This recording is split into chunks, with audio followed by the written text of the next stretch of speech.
Так, записибиз жөнөдү бул жакта мен запись кылам. Мен бүгүн 3 жакта карап калам, слайдты карайм, камераны карайм бул жакта, и сиздерди карап турам. 3 жакта карап турам. Аракет кылабыз 3 жак менен байланышкан. Жакшы. Бизде бул жакта Сахалинден жазып атышат. Ош. Сахалин азаматсыздар, сиздерде уже кечкурун болуп калдык окшойт, Саат 5 болду. Канча болду Сахалинде азыр? Москва салам, сиздерде түш. Чак түш, бизде уже 4. Бишкек салам, Ош салам.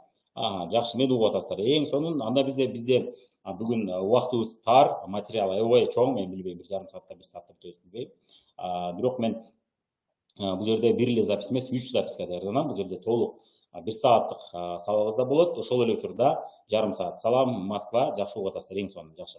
Демек, угулуп атат баары. Если вдруг кто-то зашел, у нас сегодня эфир будет на кыргызском языке, поэтому если вам непонятно, можете просто не участвовать. Потому что эта тема актуальна будет для Кыргызстана, потому что у нас есть фатва на тему фатва. Сахалин, эң жакшы. Кеттик анда. Жакшы, анда маанайыңыздар эң сонун болсо, анда биз бүгүнкү актуалдуу теманы сүйлөшүп кетели. Кээ бир адамдар биздин мезгилге келерден мурун же болбосо иштеп жүрүп, муфтият тарабынан же болбосо кээ бир алымдар тарабынан тармактык маркетинг бар арам деген сөздү угуп калышат. Ошол боюнча негизинен бул боюнча биз Чубак Ажы Рахматы менен бир жолугушуп кеткенибизде, Чубак Ажы Рахматы ал менен жолугушуп 3-4 адамдан киреше түшсө, анда бул арам. Ал эми 1-экинчи адам соодасынан киреше түшсө, бул адал деп айткан сөз бар болчу. Негизинен ага чейин бир башка багытта кеткен болчу. Тармактык маркетинг эки түрү бар, адал түрү бар, арам түрү бар деген туура жол менен кеткен болчу. Болгону кийин ошол орто жолдо чукуп келип, анан кийин адашуулар болуп атты. Негизинен ушул Чубак Ажы Рахматы менен жолугушуп ушул маселеңиз боюнча менде мындай суроом бар деп туруп, оюмду түшүндүрүп берип, анан кийин суроо берсем, башында мени үйрөтүп атат деп ойлоду окшойт, ачуусу келип кетип, мени үйрөтпөй деди. Мен сизди үйрөткөн жок, мен оюмду түшүндүрүп турам. Оюмду түшүргөндөн кийин суроо бериш үчүн оюмду түшүндүрүшүм керек болду. Так мен албетте сизди үйрөтпөйм. Деп айткандан кийин анан ойлонуп көрүп, бир сыра түшүнүүгө аракет кылды, түшүнгөндөн кийин анан кийин сире ошол адистер биз менен талашыш керек. Бизде исламда экономика илимибиз бул өнүгүп келаткан илим. Ошон үчүн силерге окшогон адамдар адистер талашып отурса, анан бир чындык жаралат. Негизинен биз анча-мынча ушундай адашуулар болушу мүмкүн. Себеби бизде толук маалымат жок. Анан көпчүлүк тармактык маркетинг сенситивдер 1-2 жолугат, андан кийин жок болуп кетет дейт. Ошол мен жолукканда мындай болду, тигиндей болду, дин башкармалыгына барсам, кабыл албай коюшту. Ошон үчүн мен кайла жок, кимге жолугушту билбей, сизден кеңеш сурасамбы деп жолуктук эле. Кантип биз комиссия болуп, эмне кылсак болот десе, мен силерге комиссия чогултуп берем. Ушул окшогон ойлоруңарды толук айтып бергиле, айтыла. Анан мен айттым, фатва номер 5-те өтө көп каталарды көрдүк десек, анда ошол комиссия чогулганда ошол нерсени баарын айткан дедик. Азыр биз кат жасап койдук. Негизинен жакын арада бир атактуу ажыкелердин бири менен жолуктук. Азырынча атын айтпай турайт, себеби дегенде биз азыр ошол дин башкармалыгына барып, ошол боюнча иштөө боюнча сүйлөшүп атабыз. Анткени дегенде өздөрү дагы пока бул биз менен сүйлөшүү нерсе болсун деп атат.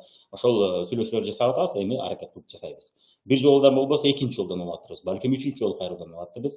Эми негизинен сокку жесек дагы, тепки жесек дагы биз кабыл албасак кайра бара берсек акыры баратырбыз. Бул биринчи жол. Экинчи жолу албетте муну бирге жасайбыз. Экинчи жолу бул албетте видеолорду тартып, ошол видеолорду максималдуу таратсак, көпчүлүк дин башкармалыгында иштегендер жана ажыкелер, муфтийлер көпчүлүгү муну көрүп туруп, анан кийин көргөндөн кийин булар айтып атканда чөтө чындык бар деген нерсеге ойго келтириши керек. Ошондо алар бизди кабыл алышат. Азыркы учурда тармактык маркетинг боюнча муфтиятта бул уже чечим чыгардык, биз туура чечим чыгардык деген ойдо жүрүшөт. Адашуу чечимде, ошол себептен бул маселеде балким уже жолугушууну кажети жок деп ойлошот. Негизинен биз туура чечим чыгардык деген болушу мүмкүн.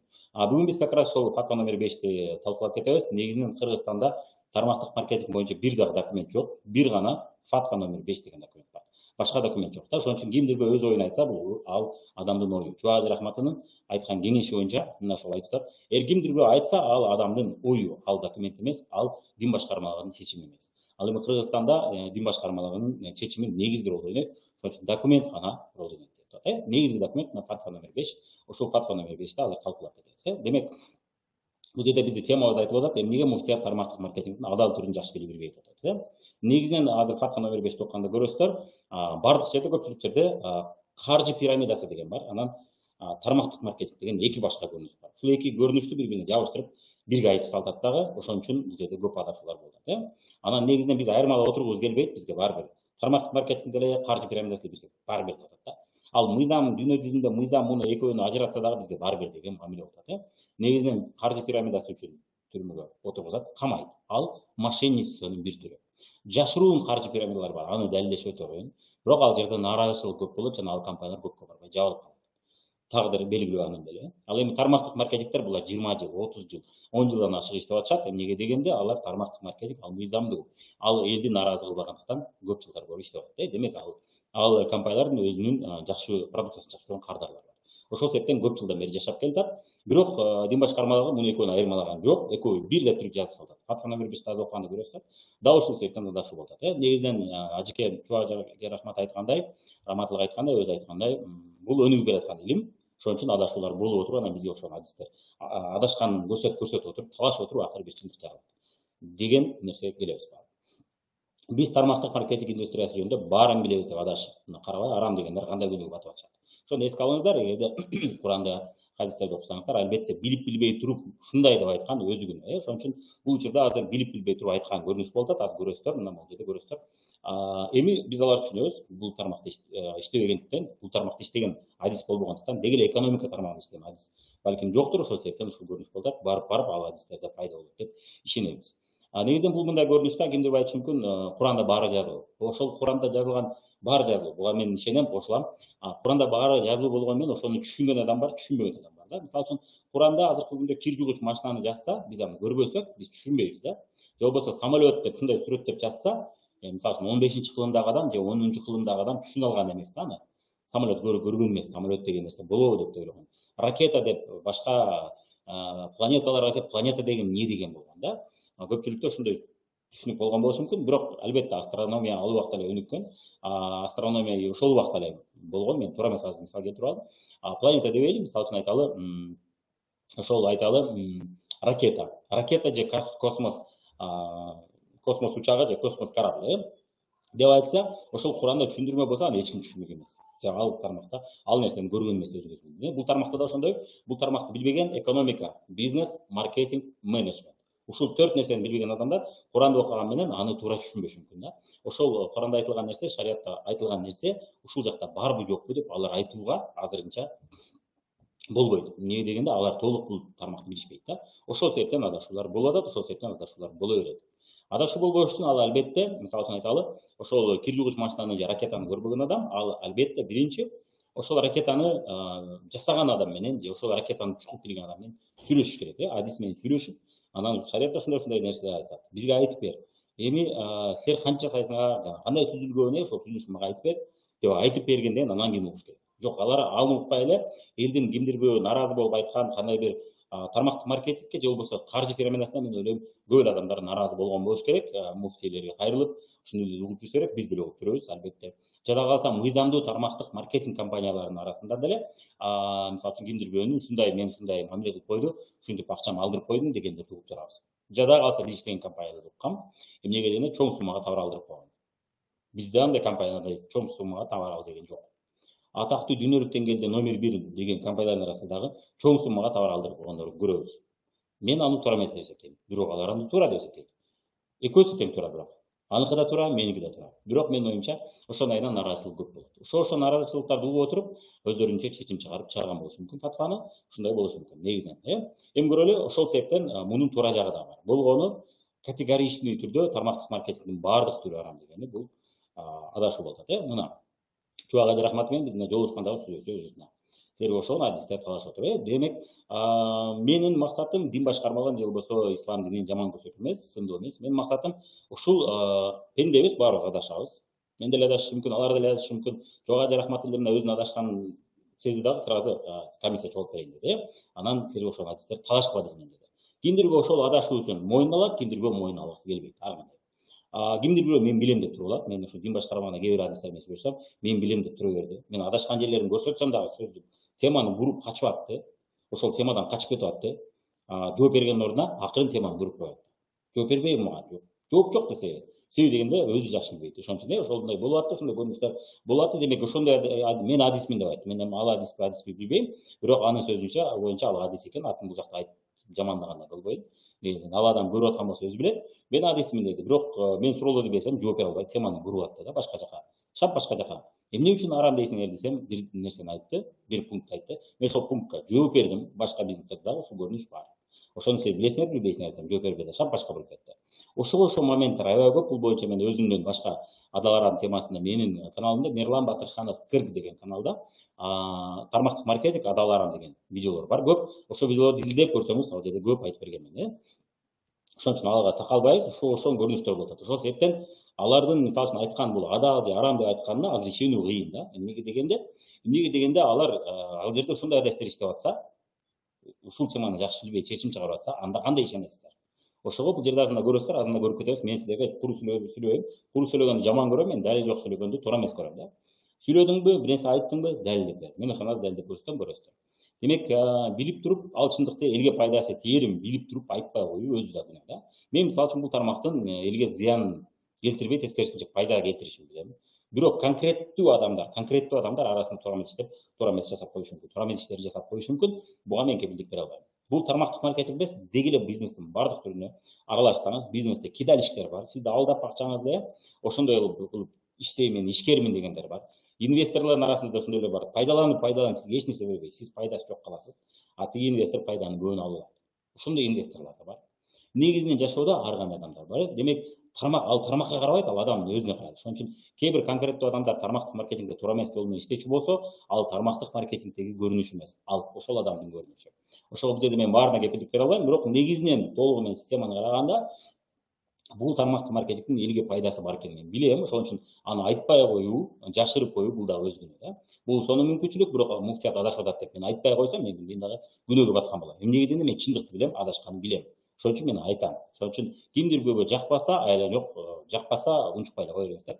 Жакпаса, бул болсо, бул сиздин оюңуз, сиздин пикириңиз, сиздин ой пикириңиз. Бирок ал пикир эгерде аргументтештирилген болсо, чындыкка фактылар менен айтылган болсо, мен аны угам. Анан жөн эле сен мен буга чейин видео чыгарганда сен чубагы жамандап атасың же башка деген мен эмесе башында айтып кеткен жок. Мен аны сындап аткан жокмун, мен адашкан жерин көрсөтөм, ал да пенде деп туруп айтканымда ошондо сени мындай кылайын, тигиндей кылайын дегендерди көрдүк. Негизинен ал ой пикирлерге мага баарыбир негизиненчи.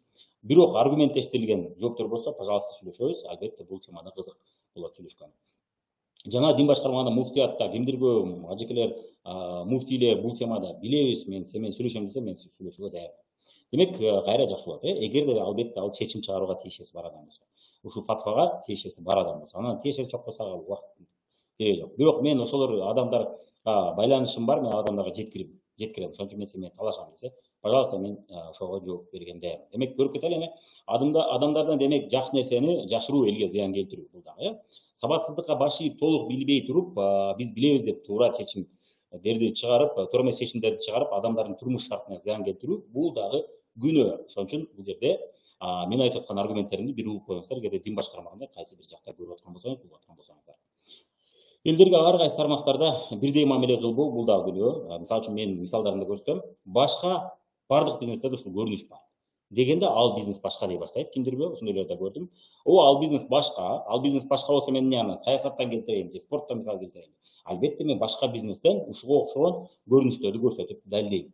Эмесе мен анда христиан дининен мисал келтирем мисалы үчүн мен мисалы үчүн мусулмандыкка десем далилдөөдөн мурун, эгерде адам ошол дин тармагын жакшы билбесе, мен башка динде ушундай айтылган деп көрсөтөм да.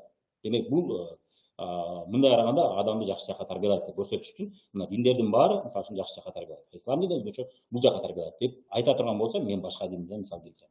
Ушул сыяктуу да салыштыруу бул мисал да өзүчө. Салыштыруу бул аргументтен бир түрү десек болот. Ошон үчүн будан башка тармактарда ушул көрүнүш бар болчу болсо, ошону эске алыңыздар деген нерсе да. Анда ал тармакты да арам деп айтыңыздар дегенде кээ бир адамдар чычалап кетишет. Ал башка бизнес. Эмне анда башка бизнес болсо, ал бизнеске башкача карайсыз да, бул бизнеске башкача карайсыз. Демек, ошондой ойду айтмакмын да. Ошон үчүн ушул нерсени да сүйлөшүп алалы. Бардык бизнеске бирдей карайлы. Эгерде сиз ушул тармакта бизнесте, ушул тармакта арам нерсе бар десеңиз, анда кадимки бизнестердин да баарын арам деп айтыңыз. Анткени башка бизнестерде ушул көрүнүш бар десем чычылап кетишет. Кадимки бизнес менен тармактык маркетинг бул сатуунун эки башка жолу болгон. Экөөнүн окшош жактары аябай көп. Болгону кадимки бизнесте сатуу башка жол менен болот, тармактык маркетингде башка жол менен болот. Ушул бул боюнча да Мыктыбек Арыстанбек агабыз YouTube каналында сетевой маркетинг жөнүндө деген көрсөңүз болот, аябай сонун түшүндүрүп берген. Бир дүкөнгө сиз өзүңүз барасыз дүкөнгө, экинчисинде сизге дүкөн өзү келет. Бул боюнча да Кудай бурса атайын сабак өтөм деп ниет кылгам, толугу менен түшүндүрүп берчү. Себеби дегенде көп адамдар түшүнүгү жок экен. Мен мисалы үчүн ошол дин башкармаган, ошол медреседе иштеген бир ине менен сүйлөшүп жарым саат отуруп түшүндүрүп берип калсам, анын көзү жанды дагы. Эмнеге? Түшүндү. Бул тармактын айырмасы ушул эле, так көп жагы окшойт деп көрсөтүп берсем, көзү жанды дагы. Дин башкармаганда Кудай бурса мен өзүм сиз менен барайын, ошол нерсени мен дагы сиз менен күрөшөйүн деп атат да. Эмнеге? Ушул чындык жакшы жолду элдер арам деп койгондон алда ичи күйүп кетип атат да. Күйүп кетти. Ушундай мындай болбойт, мен дагы күрөшөм кошом деди да. Эмнеге? Ошол сатуунун эки жолу гана. Ошону көрсөткөндөн кийин аны түшүндү. Бул боюнча сатуунун эки жолу боюнча мен тармактык маркетингде 3-4 адамдан киреше түшсө, арам деген жубажы Раматовдун сөзүнө жооп тарткам, ошону көрсөңүз болот. Менин YouTube каналымда бар. Ошол жерде эки түрдүү жолду бир аз үстүрдөн көрсөтүп кеткен. Демек, бул жерде Кыргызстан муфтиятында фатва номер 5 окуйм десеңиз, сиз муфтият чекит KG деген сайтына кирип көрсөңүз болот. Же болбосо Google'га, Яндекске фатва номер 5 сетевой маркетинг деп жазсаңыз чыгат. Сетевой маркетинг деген бул тармактык маркетинг кыргызча. Кыргызстан мусулмандарынын алымдар кеңешинин 6-чакырылышынын 7-протоколунун жыйынынын чечиминде негизинде тармактык маркетинг жөнүндө төмөндөгүдөй фатва чыгарат. Кеттик анда окуп, мен окуп бере берем, андан кийин жоопторун айтам. Сону көрөсүздөр.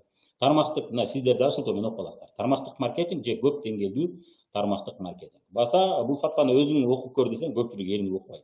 Балким ушул видеодон кийин өзүңүздөр да таанышып чыгасыздар, мен айткан чынбы жалганын көрүп чыгасыздар болот. Мен ошону кандай болсо документтер, кандай болсо ошону копия кылып туруп бияка койдум, сиздерге окуп бердим. Тармактык маркетинг бул товар жөнүндө жана бизнеске башка агенттерди тартуу мүмкүнчүлүгү жөнүндө маалымат таркатуучу, ошондой эле продукцияны сатуудан киреше, жаңы кардарларды жана агенттерди тарткандыгы үчүн сатуу көлөмдөрүнөн бонустарды, демек сатуу канча болсо ошодон сыйлык акы, бонустарды жана ошондой эле анын агенттери бөлөк агенттерди, башка бирөөлөрдү тартуудан бонустарды алуучу, көз карандысыз сатуу агенттеринен көп деңгээлдеги, демек көп деңгээлде көп агенттер турат, ошол агенттер чакырып кетет деп атат. Карандысыз, көз карандысыз сатуу агенттеринен көп деңгээлдеги түзүлүштү түзүүчү талап кылуучу товарларды жана кызматтарды түз сатуу жолу аркылуу иш жүргүзүшүнө ашыруунун тармактык концепциясы болот. Ол өзүңүздөр окуп көрсөңүздөр болот. Бул жакта менин YouTube каналымда чыгат, бул толук текстти көрсөңүздөр болот. Демек туура, аныктамасы туура болот. Бирок кийин кеткенде ушул аныктаманы унутуп коюп атышат. Аз көрөбүз. Тармактык маркетингде анын бардык түрлөрү линейный, ступенчатый, матричный, бинарный, смешанный жана башка менен төмөндөгүдөй шариаттык эрежелерге дал келбестиктер себебинен тыюу салынат. Демек шариатка дал келбейт деп атат.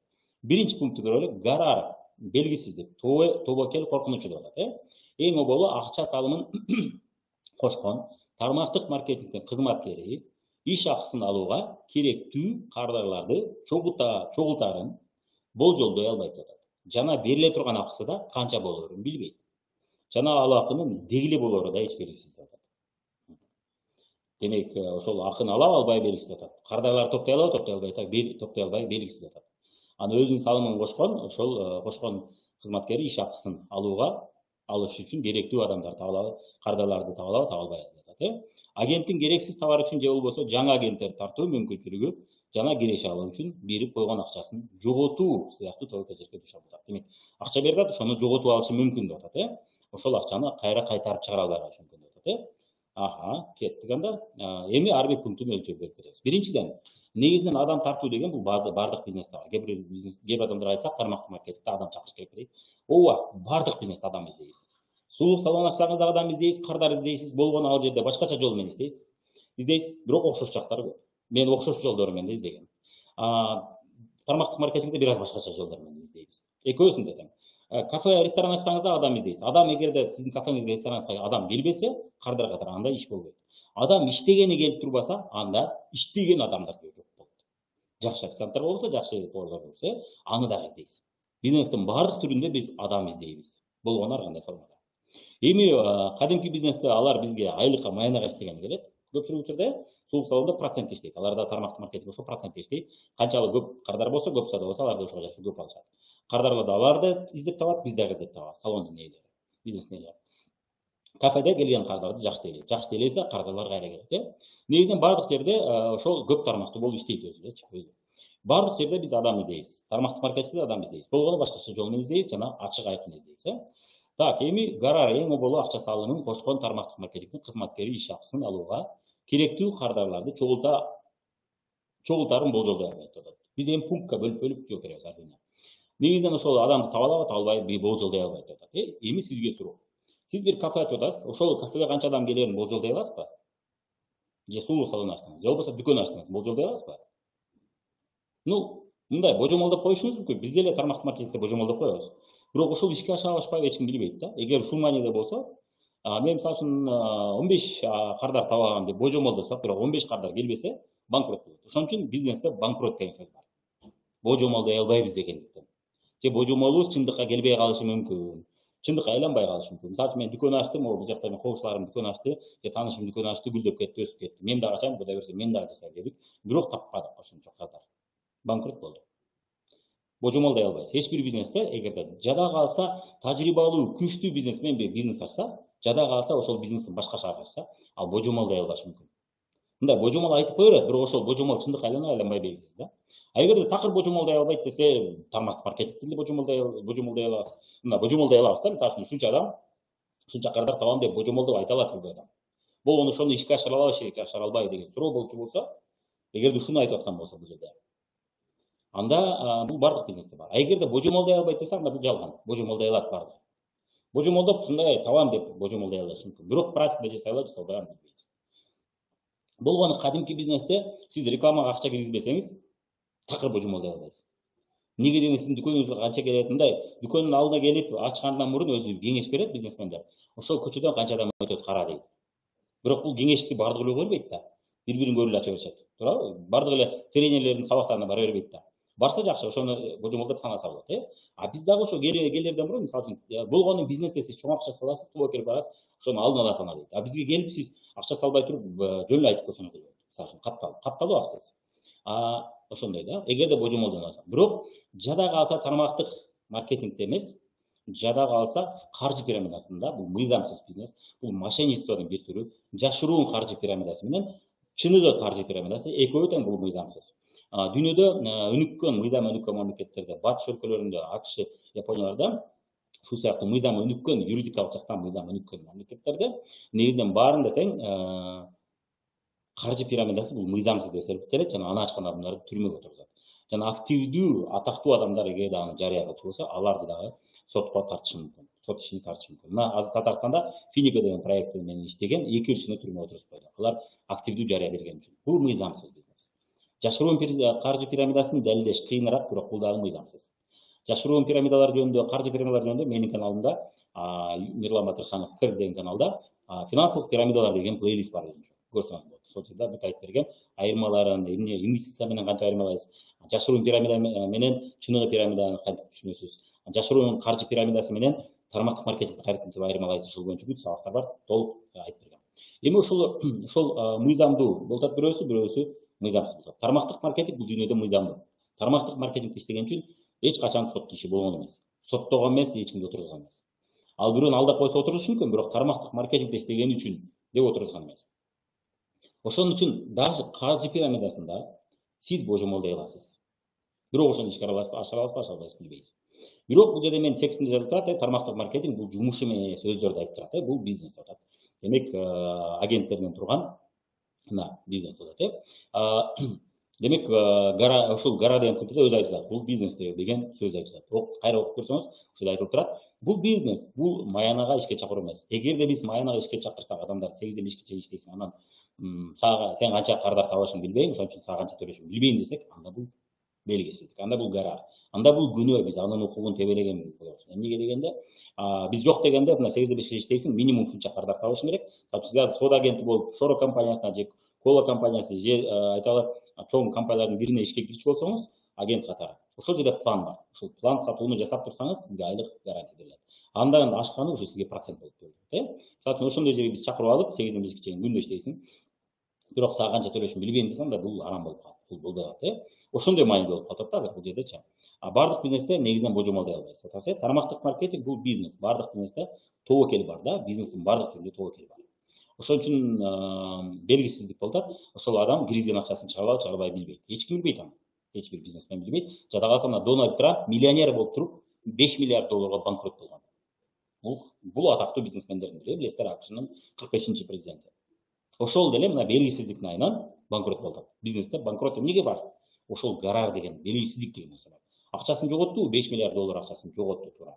Бирок мен тармактык маркетингде акча жоготсо, мен өзүм туура көрбөйм. Неге дегенде мен элдин наразы болушун каалабайм. Ошон үчүн мен тандаганда ошондой компанияны эмес, мен адамдар вообще жоготпой турган вариантты тандаган. Эмнеге дегенде келечекте мен иштешкен компанияга адамдардын нараазычылыгы болбосун деген максатта биз компаниялардын бирин тандап алганбыз. Ошол компанияда бизде адам баштаганда өзүнө керектүү 1000 сомдой эле продукция алып баштайт. 1000 сомдук продукциянын ичинде ал шампунь, тиш паста, кадимки эле дүкөндөрдөгү баадай ошол бааларды алышат. Кир жуугуч порошоктор бар, идиш аяктар бар, кийим кече бар, мунун баары бар, ошолордун баары тең. Бул күндө эле алып жүргөн товарлар. Эгерде ал колунан келбей калса, ал акча жоготобу? Жок, ал акча жоготпойт. Эгерде колунан келбей калса, иштебей турган болдум десе, же болбосо мен убакыт таппай атам иштесе, мисалы үчүн катталды, акысыз катталат. Бизде көпчүлүк тармактык маркетинг компанияларында каттоо акысыз, же болбосо символик сумма 200 сом, 500 сом менен башка болушу мүмкүн, кээ бирлеринде 1000 сом. Ал 1000 сом боюнча анан сүйлөшүп кетебиз, бул батыштын компанияларында кымбатыраак катталат. Ал боюнча сүйлөшүп кетебиз, ал эми бизге адапташтырып, бизге жакындаttырган компаниялар батыштын компаниялар арасында кымбат эмес. Мисалы үчүн бир компаниянын биринде 270 сом, акция болгондо 100 сом ушундай. Бизде акысыз эле катталат. Өзүнө керектүү продукцияны 1000 сомдук продукцияны кааласа 1 айда, кааласа 2 айда алып баштайт. Колдонуп көрүп баштайт да. Анан негизинен колунан келбей калса эч нерсе жоготпойт. Эми сизге суроо. Бирок сиз базарга же дүкөн ачып баштасаңыз, колуңуздан келбей калса, 1000 сом менен бизнес баштай аласызбы? Колуңуздан келди дейли, ачтыңыз. 1000 сом менен кандай бизнес баштай аласыз? Барбы ушундай бизнес? Семчик саткан бар. Бирок мен ушул бизнесте келип айына 50 миң же 30-40 миң таап калдым, 100 миң таап калдым деген бизнес жок. 1000 сом менен баштаган. Бизде ушундай бизнес бар, биз ошол бизнесте башташат. Колунан келбей калса, ал эч нерсе жоготпойт. Бул жерде кайсы жерде адам утуруп атат? Азыркы пунктта ошол айтып атат, мына гарар акчасын, бирген акчасын чыгара албай калышы мүмкүн. 1000 сомду чыгарыштын кажети бар, макул чыгара албады ал. Башын жууп койду, тишин жууп койду. Эми силерге суроо. Кадимки Фрунзе же Народный же Глобусга барып 1000 сомго продукция алыңыз. Кандай бизнес баштай аласыз? Баштай аласызбы бизнес? Биринчиси. Экинчиси, сизге азыркы базарда же дүкөндө бир бизнес ачсаңыз, кимдерге сизди үйрөтөбү ушул бизнеске? Мындай кыл, андай кыл. Үйрөтпөйт. Бул бизнести үйрөтөбүз биз. Эгерде колуңуздан келбей калса, жасай албай калсаңыз, башка бизнесте, мисалы үчүн дүкөн ачтыңыз, колуңуздан келбей атат, жасай албай атасыз. Анда эмне болот? Да, мы сейчас тут проводим прямой эфир только на кыргызском языке, потому что это актуально для кыргызской язычной аудитории, поэтому сегодня я решил, несмотря на то, что у меня канал и в основном на русском языке, провести эфир все-таки на кыргызском языке, потому что это злободневная актуальная тема. В будущем я это буду проводить на русском языке тоже. Поэтому, если непонятно, вы можете пока просто не смотреть этот эфир, в другой раз посмотреть, потом на русском. Демек, бул жерде көрүп атабыз, демек ошондой моменттер бар, ал колунан келбей калса дүкөн ачкан адам, ал минуска кетет. Аренданы төлөй албайт, айлыктарды төлөй албайт, ал минуска кирип кетет. Биздин бизнесте минуска кирбейт. Ишти баштаган адамдын чыгашасы бул интернет менен чалуулар болушу мүмкүн. 100 сом, 200 сом. 100 сом, 200 сомго минуска кирип кеттим деп кайгырса, анда ал бизнес баштабай эле койгон жакшы. Эгерде 100 сом, 200 сом минуска кирип кеттим десе, бирок баштагандар башында көбүрөөк түшүнүктүү. Ошондой эле башташат, себеби толук түшүнүрөк болот. Анан түшүнүк пайда болгондон кийин бул сонун бизнес экендигинен алар 100 сом, 200 сомдон ичи оорунбай калат. Бирок кайсы бизнесте сиз 100 сом, 200 сом чыгарсаңызга ичиңиз оорунсаңыз, ичиңиз оорунбай биргилесиз. Негизинен 100 сом, 200 сом эч бир бизнести чечпейт да. 1000 сом да чечпейт эч бир бизнести. 1000 сом менен эгер бизнес баштаса болсо, элдин баары дүкөн, кафелерди ачып алган болот. Бирок кандай ача албайсыз, карызга алып баштайсыз, же болбосо өзүңүз топтоп баштайсыз. Бериле турган акчасы да канча болорун билбейт атат, негизинен каржы пирамидаларында дагы канча болорун айта алат. Ошон үчүн маркетинг план деген сөз бар.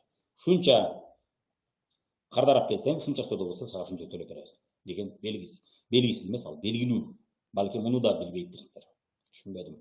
Эмнеге антип айтып атат бул фатвада билбейм. Болору да белгисиз деп атат. Балким ал кагаз түрүндө белгисиз эмес, иш түрүндө белгисиз деп аткандар. Кайсы бизнесте ошол сиз киргизген акча чыгары белгилүү. Бизнес бул бизнес. Биз адамдарды айлык иште, мага иште 8ден 1 иште, 8ден 1 иште десе мен сени текшерем, иштин айда берем деп чакырып аткан жокпуз. Өзүң каалаган убакта иштейсиң, өзүң каалаган киришени табасың. Бирок план боюнча мындай. Шунча соода болсо, сага шунча чыгат. Шунча кардарап келсең, алар шунча соода алганда шунча чыгат деп көрсөтүп беребиз. Кагаз түрүндө белгилүү. Бирок иш жүзүндө муну кимдирбөө жасайт, кимдирбөө жасайт.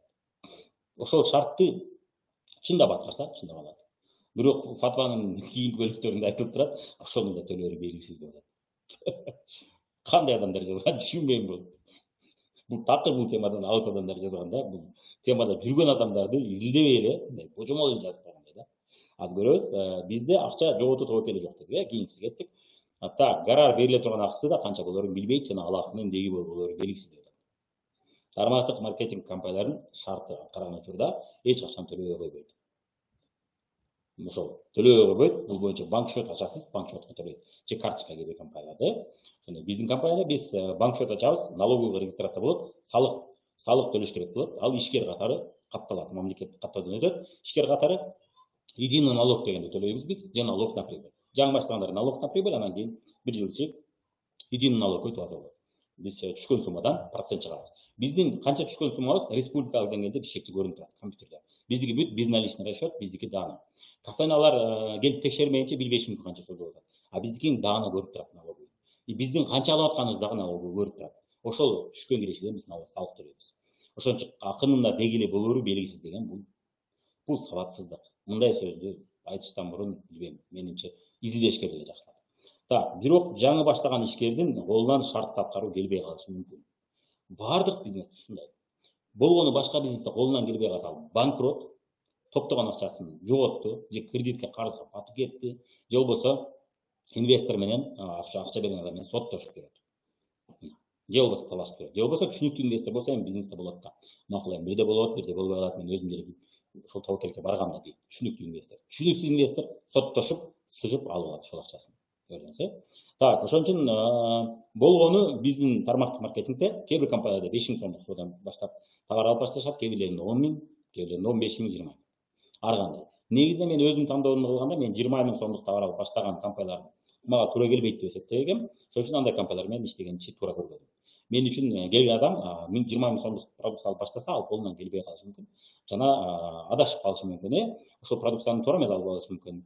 Анан эртең ага бул бизнес жакпай калышы мүмкүн, жасабай коюшу мүмкүн. Ошол мезгилде ал утулгандай сезип калат өзүн. Бирок ал утулган жок. Негизинен ал продукцияны алды колуна, башка базарга чыгып туруп, мисалы үчүн 100 миңге товар алып баштаса, эч ким гарантия бербейт болуп кетет деп туурабы? Эч ким үйрөтпөйт дагы. Сен ушундай кылып жаса деп үйрөтпөйт. Жол да көрсөтпөйт, ижада калса ошол бизнес жасаганы шартта түзүп бербейт. Базарда базарком контейнер коюп бериш мүмкүн, болду. Ушу менен бүттү. Ал бирок ал өсүп кетиш үчүн, өнүгүп кетиш үчүн оптом мага товар саткан адам, сен ушул бизнес баштадың, мен сени үйрөтөйүн, ушул бизнестен өнүгөт, мен сага өзүм оптом бериш керек деген сабакты эч жерде көргөн эмеспиз. Же көрдүңүз беле? Андай видеолордо да көргөн эмеспиз. Ал оптом товарын сатты, унутту. Сиз сатасызбы, сатпайсызбы, баары бир. Тармактык маркетингде салыштырмалуу ага караганда сиз чакырган адамдар, же болбосо ада жогоруда турган тажрыйбалуу адамдар ошол боюнча сабактарды өтүшөт. Сиздин ишиңиз алдыга кетиш үчүн.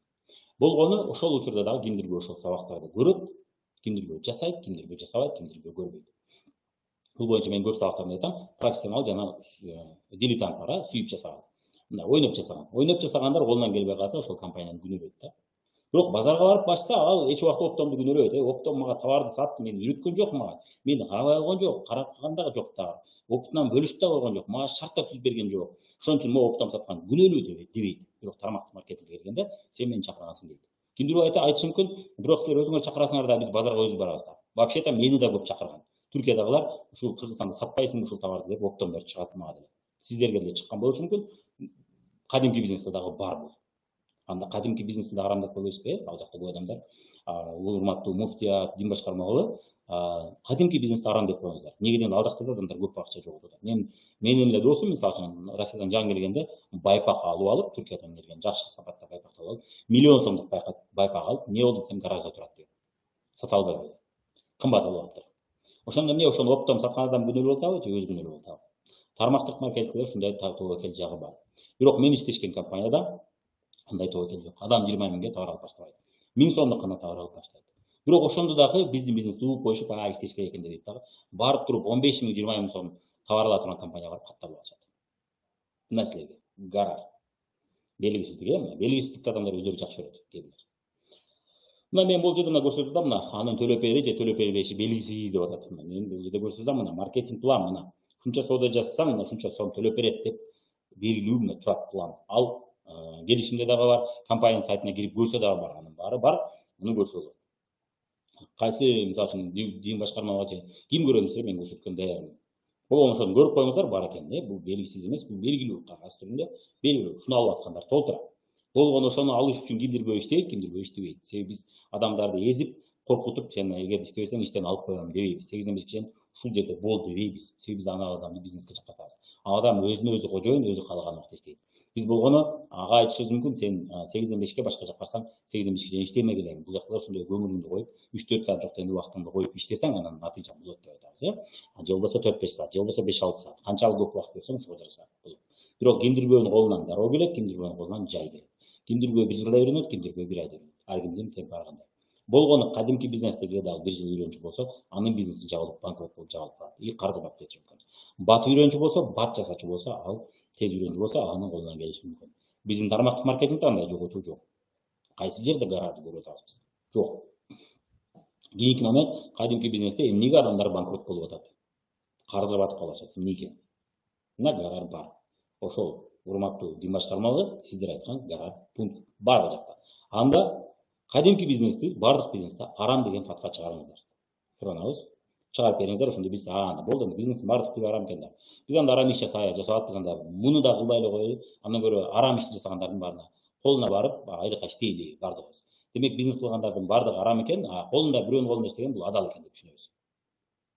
Көрүп атасыз, бирок кадимки бизнесте гараж көп болуп атат, утулуш көп болуп атат, тобокел чоң болуп атат. Биздин бизнесте тобокел аз болуп атат. Өзгөчө мен иштеген компанияда 1000 сомдук продукция. Башка дүкөндөрдөн алып атат, бирок бизнес баштай албай атат. Алар эч ким үйрөтпөй атат бизнеске. Мына сен 1000 сомдук менин фурунзе менен келип дүкөндөн продукт алсаң, бизнес баштайсың, пожалуйста. Каласаң 1 айда, каласаң 2 айда катталып туруп алып башта. Каласаң 6 ай ичи. 6 ай ичи болсо көп акциялардан кур калат адам. Батыраак башташ үчүн акцияларды курган. Акциялардан кур калат. Акцияларга катышып, белек алайын ушул продукция алганыма, мен белек алайын десе, анда 1-2 ай. Так, биз иштеген компаниялар командада колунан келбей калса акча жоготпойт. Айттык бул боюнча бизнес бар жерде тобокел бар. Инвестор да тобокелге барат. Биз дагы ошондой бизнеске чакырып атабыз адамды. Бирок аны билбейби мен фатва номер 5ти жазган адамдар муну билбейби, түшүнбөй калдым. Кадимки бизнесте колунан келбей калса банкрот болот. Биз иштеген компанияда колунан келбей калса акча жоготпойт. Кайталанып калыптыр. Негизинен мен натыйжалап койдум да. Кадимки бизнесте колунан келбей калса, яна эч ким аксыз үйрөтүп, катасын көрсөтүп, бизнестин калыбына келтирип бербейт. Убакыт өткөн сайын ал артып кете берет. Тренер алып, эгерде ушуну мен үйрөтсүн, ушул бизнести мени алдыга кетирсин десе, ал чоң акча турат. Мисалы үчүн сиз Давлатовго личный коуч, жеке коучингине жазылып сабак катышам десеңиз, мен адашпасам 200 000 сомдон көп төлөйсүз 1 айына. Ошол сыяктуу Давлатовдун деңгээлинде болбосо дагы, ошол сыяктуу айына 100 000, 200 000, 500 000, миллион сом таап аткандар сизге ошондой сабактарды өтүп берип турат, тажрыйбасынан бөлүшүп турат, акысыз. Көпчүлүктө да акысыз. Тренерлерге сиз акы төлөйсүз. Тармактык маркетингде өз ишин билген адамдар, ушул иштен көтөрүлүп өскөн адамдар сизге акысыз сабак өтүп берет. Же акы төлөп окутса дагы ал 100 сом, 200 сом, 500 сом, 1000 сомдон ашпайт көбүнчө. Максимум 1000 сом болот, 1 айга. Ал эми алардын салына сиз 1 айга катышам десеңиз, бул 30 000, 20 000, 10 000 сом. Тармактык маркетингде көпчүлүгү символикалык суммада жана акысыз болот. Мына көрдүңүз, ошон үчүн колунан келбей калса, колунан келген шанс бар. Кадимки бизнесте колуңуздан келбей калса, сиз ошону оңдош үчүн чоң акча талап келесиз. Тармактык маркетингде демек колунан келбей калса, катасын оңдогону убактысы бар. Ал артка кетип калбайт. Ага катасын үйрөтчү ментор, наставник бар, бул акысыз. Натыйжага жеткиче колдойт. Бул биздин компанияда мисалы үчүн сиздин директоруңуз, сиздин лидерлериңиз сизди колдоп, жана сиздин драгоценный директорлоруңуз. Ошолорго сиз консультацияга жазылып, консультация алсаңыз болот. Эгерде сиз иш жүзүндө жасасаңыз, акыры алар да кой дейт. Сен ойрат кесип иш жасап кетсең, менин убактым жок дейт. Туура эле? Любой бизнесмен ошо дейт сизге. Так, чыныгы тармактык маркетинг компаниялары товардын түрүн көбөйткөнү, баасын себепсиз кымбаттатканы аракет кылышат дейт. Эмнегедир менде пункт жоголуп калыптыр. Бул экинчи пункт. Так, мен бул жерде айтып атмын, мисал катары айтып атмын. Чыныгы тармактык кээ бир слайдтар эмнегедир туура эмес болуп калыптыр, азыр көрөбүз. Чыныгы тармактык маркетингде тармактык маркетинг компаниялары товардын баасын себепсиз кымбаттатпаганы аракет кылат. Себеп кымбаттатып берсе, эл өтпөй калат. Жашырын каржы пирамидаларында товар болгону шылтоо, элдер акчасын которуп келүүсү үчүн курал деп атабыз. Так, эмнегедир кээ бир пункттар менде аралашып калыптыр, кечиресиздер. Так, кимдирбөө айтса эгер бул жерде товар кымбат деп калса жооп берем деген окшойм. Жашыруун каржы пирамидаларында товар болгону шылтоо, элдер акчасын көтөрүп келүүсү үчүн курал деп атабыз. Демек, каржы пирамидаларында ошондой чыныгы тармактык маркетингде бааны кымбаттатпайт. Бирок батыштан келген компаниялардын баалары кымбат болот, себеби дегенде батышта жашоо деңгээли жогору, негизинен iPhone деле Америкада чыкса мындан да кымбат болмок. Бирок iPhone Вьетнамда, Тайванда чыккандыктан салыштырмалуу арзаныраак. Samsung деле ошол Вьетнам, Тайвандан чыккан үчүн арзаныраак. Эгерде Кореянын өзүндө чыкса Samsung ал мындан да кымбат болуп кетмек. Эмнеге дегенде ал жакта айлыктар арзан.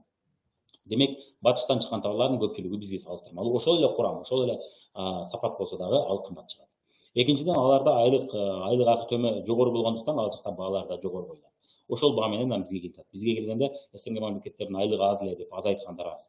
Ол 2-3 эле компания бар, батыштан келди, бирок биздин СНГ мамлекеттердин чөнтөгүнө ылайык кылып ылайыкташтырды.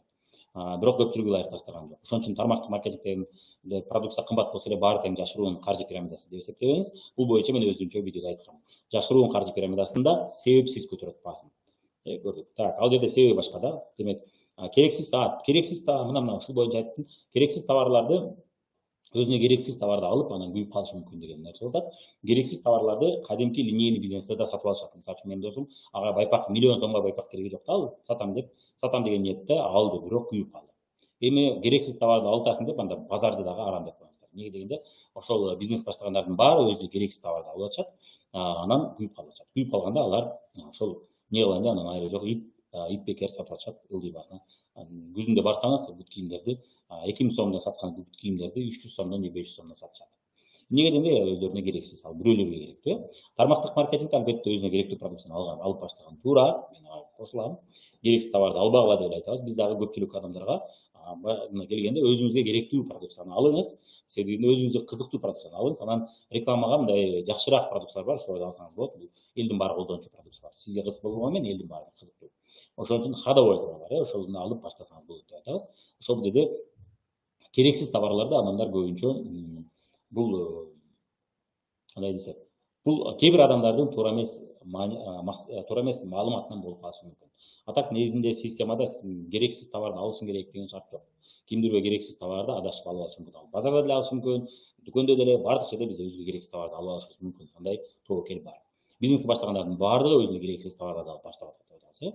Кадимки линейный бизнесте товар өтпөй калып банкрот болгончулар көп болот. Мына линейный маркетинг мен бул жерде сүрөттү көрсөтүп атам, тармактык маркетинг. Экөөнү тең эле, мына акча бир жакта оптомдон Түркиядан келип, оптом анан Бишкекке келет, андан кийин акча товар, андан кийин Ошто оптом өтөт, андан кийин Баткенден кимдир оптом алып кетет. Ошентип отуруп бири-биринен алып отуруп, үчүнчү, төртүнчү, биринчи, экинчи адам болуп кетип атышат бул жактачы. Анан негизинен эгерде Баткендеги адам товарын сата албай калса, кокус алып алып, ал керексиз болуп калат өзүнө. Сата албай калды, керексиз болуп калды, ал мен Түркияга барып, мен бул товарың керексиз алып ал дедим, мен товарың алып албайт дагы. Эмнеге дегенде бул бизнесте бул нерсе бар. Тармактык маркетингде ошол нерсе көрүнүш бар, бирок кайтарса боло турган учурлар бар. Мунун өзүнүн ар бир компаниянын өзүнүн шарты бар, аны кайтарса болот. Так, бул жерде гарар, ыйман келтиргендерди түшүндүрмө жазыптыр, мен бул убактын кетирбейин. Сиздер скриншот жасап алсаңыздар болот. Эми ушул жерде айтылган нерседе мына гарарды текстин окусаңыздар, могул жерде кумар, ичимдик, сыйынуу үчүн орнотулган балбал таштар, жанагы иконалар, ошолорго жана жеге менен төлгө тартуу, жанагы бакчылык, плас иштеринен ушулар күнөө деп атат да. Мынушулардан алыс болуу, оолак болуу дейт. Балким ошондо тозоктон ийгиликке жетесиң дейт, тозоктон кутулуп дейт. Бул мына ушу сүрөгө таянып айтып атабыз, ушул сүрөнүн негизинде гарар деп атабыз. Демек бул кумарга окшогон нерсе көрүнүп калат, болуп калат, болбой калат деп атат. Негизинен бул жерде белгисиз же тобокел ишке барба деген жок экен ал жердечи. Бизнес кылып, тобокелге барбаган акча киргизип, ошону көбөйтөм деп бизнес баштаба деген шарт жок экен бул жердечи. Мына азыркы шариятта жазылган. Көрдүңүздөр, шариятта башка нерсе жазып турат, булар башка нерсе айтып атат бизге. Эгерде кумарды айткан болсо, бул кумар эмес, анткени дегенде иштеген бул жерде иштейт. Андан иштеп туруп албай калат деген нерсе жок бул жердечи. Ошо эгерде иштеп туруп албай калса, анда кумар болмок. Бизнесте деле мисалы үчүн сиз бир жыл иштеп, биз мисалы үчүн дүкөн ачтык, бир жыл иштедик, бир жыл артынан чуркадык, бирок алып кете албадык. Бул биздин колубузда болду, биз ошол нерсени өзүбүз алып кете албадык. Аны дүкөн бизге чечип койгон жок. Так, силер мунусунда утулдуңар, мен уттум мунусунда деп дүкөн бизге кумар ойногон жок. Бизди казино кылган жок. Бул биздин колубуздан келбеди, дүкөндү биз жаптык. Ошентип мен 15 бизнес жасадым, 15 бизнестен азыр 4 бизнес бар. 4 бизнес бар, азыр дагы жаңы биз баштаган турабыз. Ал жерде мен инвестормун, ишкер иштейт, мен акчаны гана киргизем. Бирок мен билем тобокел бар. Болбой калса экөөбүздөн көрөбүз, болсо экөөбүздөн отурабыз. Бул тобокел. Тобокел деген башка нерсе, кумар деген башка нерсе. Тармактык маркетингде кумар жок, тармактык маркетингде тобокел бар. Ошон үчүн айырмалай билиңиздер. Бизнес бар жерде тобокел бар, так көрдүк. Ошон үчүн тармактык маркетингде кумар жок. Сен аны ушундай 5 адам чакырып келсең, алар 5.000 сомду соода кылса, мисалы үчүн 5.000 сомду, 25 сомду ушунча чыгарып берет. Бирок бир болсо алып каласың, бир болсо алып кала албайсың деген шанс, андай шарт жок бул жакта. Бул жакта болгону мына ушул нерсени жасадың, колуңан келди, алдың. Бул бардык бизнестерде. Бул жерде адашуу болуп атат, көрүңүздөр. Мына биринчи эле пунктта канча адашуу көрүп атабыз. Эми бул жерде статистика бар, кумар эмес. Статистика деген ошол адамды таап келе албашы божомолдой албайт деп атат. Бизде божомолдой алабыз, бизде статистика деген сабак бар. Ишенбесеңиз менин каналыма кирип, Мирлан Батырханов статистика деп жазсаңыз чыгат. Бир күндө 100 киши мисалы үчүн дүкөндүн астынан өтсө, ошонун 20-30 кишиси дүкөнгө кирет. 70-80 кирбейт да, көрбөйт да, өтүп кетет. 10-20 киши көрүп чыгып кетет. 10-15 сурайт, анан кийин биле салат. Бизде да ошондой мисалы 15 кишиге биз мисалы үчүн айталы 100 кишиге маалымат берсек, ошонун бир 20-30 кишиси бизди угат. Калганы жок, болбойт деп укпай коет. Ошол сыяктуу статистика бар. Муну да билбесеңиздер, билип койсоңуздар болот. Ошодон кийин бул кумар бекен же тобокел бекен, ошону билип алсаңыздар болот. Кумар деген башка нерсе, тобокел деген башка нерсе, экөөнү адаштырбай билип жүргөнүздөр аябай сонун болот. Бизнесте дайым тобокел. Экинчи пунктты көрөлү. Келишимде сүткорлуктун, рибанын болушу деп атат. Андан да өткөнү сатуунун бул түрүндө сүткорлуктун эки түрү орун алган. Акчага акча мөөнөтүн узартуу жана үстүнө кошуп берүү. Мындай аныктаманын мааниси мындай келишимге катышуунун максаты бөлөк кардарларды тартуу менен акы алуу деп атат. Демек, эптеп кардарлардан акы алуу деп атат. Так, катышуучу белгилүү сандагы кардарды тартканда жана компаниянын шарттарын аткарганда ал өзү салым катары кошкон акчадан азыраак же көбүрөөк акысын алат деп атат. Жөнөкөй тил менен айтканда, ар бир катышуучу келечекте киреше алуу үчүн кандайдыр бир сумманы төлөп берет. Ал эми товар деген болсо, бул шылтоо. Мындай компания менен иштеп аткан адамдын максаты соода эмес деп атат. Демек, анын максаты соода кылуу эмес, анын максаты башка болот деп атат. Башкача айтканда, товар келишимдин формалдуу бөлүгү гана деп атат. Демек, товар орто жолдо шылтоо болуп атат, ал формалдуу каржы пирамидасы эмес деп далилдеш үчүн деп атат. То есть бул каржы финансылык пирамида эмес деп далилдеш кыйын болушун үчүн ошол товарды коюп атат дейт. Эгерде катышуучу шарттарды аткара албай калса, ал берген акчасын жоготот деп атат. Мындай шарт бул сыяктуу келишимдерди кумар келишимдердин жана натыйжасы белгисиз келишимдердин категориясына кошот деп атат. Ал эми шариятта мындай иштерге тыюу салынган. Туура, бул айткандардын баары тең, бул жашыруун каржы пирамидасы. Жана айттык, товар орто жолдо шылтоо болуп калат. Бул учурда мисалы үчүн Meridian Art деген компания чыккан, орто жолдо сүрөттү бардыгын алдырган $300. Бул сүрөттү алып койсоңор, келечекте $1000 болот. Эртең ушул сүрөтчүлөр атактуу болуп кетет деген. Элдин баары ошол $300 сүрөттөрдү алган. Азыр үйүндө тарабы бирөөнү сурасак, бирөө кечээ интервью көрдүм эле, ал дагы иштеген экен. Чердагында подвалында жатыптыр. Ошолор анан байып кетти, ошо $1000 көтөрүлдү, десе күлүп калды. Бул жашыруун каржы пирамидасы. Ал жакта товар шылтоо. Буга чейин бриллиант таштар чыкты, билесиздер, сапфир таштар чыкты. Diamond Rewards чыкканда эле мен бул жашыруун каржы пирамидасы, эгерде муну сот далилдей алса, анда бул каржы пирамидасы. Анда сиздерди соттоп салат деп мен иштегендерди бетин эле айткам. Бул эки колдонсоңуздар, бул уголовный нерсе, бул мыйзамга туура келбей турган нерсе. Бул мыйзамсыз деп айткам. Азыркы сүрөттөмө тармактык маркетингде жок, азыркы сүрөттөмө жашыруун каржы пирамидасында бар. Товар орто жолдо шылтоо, адамдардан эптеп акча жыйнап алыш керек, ал жерде товар сатуу эмес деп. Туура, ага кошулам, ушундай компаниялар бар. Булар тармактык маркетинг эмес, булар жашыруун каржы пирамидалары. Аны айырмалаштырып билип алсаңыздар, урматтуу муфтият, аябай жакшы болмок. Сиздер өзүнчө фатва жазып чыксаңыздар туура болмок, мен муну туура көрмөкмүн. Бул боюнча азыркы учурда Россияда Network Expert деген жалаң тармактык маркетинг эксперттерден турган өзүнчө бир коом түзүп атат. Ошол коом жашыруун каржы пирамидаларга каршы күрөшөлү деп атат. Мен Кыргызстанда бул дагы нерсени демилгени көтөрүп чыгып атабыз, болгону ошол мыйзамды жазыш боюнча кичине такалдабыз. Каржы пирамидаларына каршы мыйзам жазыш керек. Жана жашыруун каржы пирамидалар. Бирок жашыруун каржы пирамидалар бул эң коркунучтуу түрү бул. Аны далилдеш өтө кыйын. Бирок сиз логикалык түрдө түшүнүп алсаңыз, аны айырмалай билип каласыз дагы, андай нерсеге түшпөйсүз. Жашыруун каржы пирамидаларынын жаман жери, адамдар керек болсо ошол пирамидаларда иштей коюп үйлөрүн алдырып койгондар бар. Ошон үчүн мен буга кошулам. Эгерде сиздер тармактык маркетинг эмес, жашыруун каржы пирамидасы деп жазсаңыздар, анын айырмасын кантип бирүүнү жазсаңыздар, ошондо бул элге аябай чоң жардам болмок. Мына катышуучу белгилүү сандагы кардарды тартканда жана компаниянын шарттарын, ошол экинчи пункту толук эмес, бөлүп окуп туруп азыр талкуулап кетебиз. Белгилүү сандагы кардарды тартканда жана компаниянын шарттарын аткарганда, ал өзү салым катары кошкон акчадан азыраак же көбүрөөк акысын алат деп. Демек мен ушул товарды алсам, анан ушуну көбөйтүп ушундай киреше табам же ушундан азыраак пайда көрөм. Заты товарды өзүм колдонуп коем деген ниет менен кирип атат деп. Менде бул жакта слайдта мен каржы пирамидасын көрсөтүп бердим. Акча, акча, акча. Жашыруун каржы пирамидасында акча, элге кереги жок товар, акча. Акча, анча деле кереги жок товар, акча. Ал товарды ал адам кантип билсеңиз болот. Эгерде көпчүлүк адамдар ал компанияга келгенде бизнес үчүн гана товарды алса, бирок ушул бизнес болбогондо ушул баада сен ушул товарды ала белембиз дегенде жооп берсе, ошол суроого жооп бергенде жок албайт экен десе, бул жашыруун каржы пирамидасынын көрсөткүчү. Кыргызстанда жакын арада бир ачылып, анан жабылган компаниялардын бири ушундай болчу. 2000 сомго сен ошол колуңа, бутуңа неме кремдерди ала белең десе, иштегендер жок дейт. Эгер бул бизнес жок болгондо. Түшүнүктүү. Мына жашыруун каржы пирамидасынын белгиси. Демек ал адамдар биринчиден ошо 2000 сомго ошол продукцияны албайт эле, андан арзан болсо алат эле. Демек көрдүңүздөр, бул жашыруун каржы пирамидасынын белгиси. Бирок чынында баштан келген, чет өлкөдөн келген компаниялар бар. Алар кымбат сатса, демек бул жашыруун каржы пирамидасы деген бул туура эмес. Жок.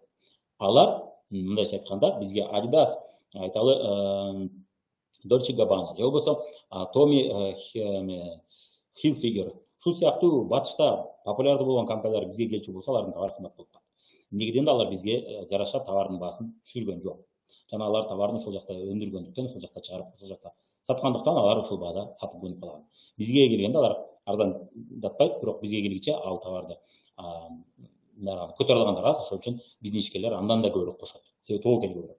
Азыраак адам алгандыктан алар көп акча таба албайт андан, ошон үчүн кымбатыраак сатат. Көрдүңүздөр, ошон үчүн ал товар бизге келгенде кымбат болуп кетет. Бирок ал батышта орто жашаган адамдар үчүн товар. Ал кымбат байлар үчүн чыгарылган товар эмес. Ал орто жашагандар үчүн товар. Бизге келгенде байлар үчүн гана болуп калат. Ошол сыяктуу тармактык маркетингде дагы ошол көрүнүш бар. Бул дагы бизнестин бир түрү, сатуунун гана башкача жолу деп айтылат. Бул дагы бизнестин бир түрү болгону, сатуу жолу башкача.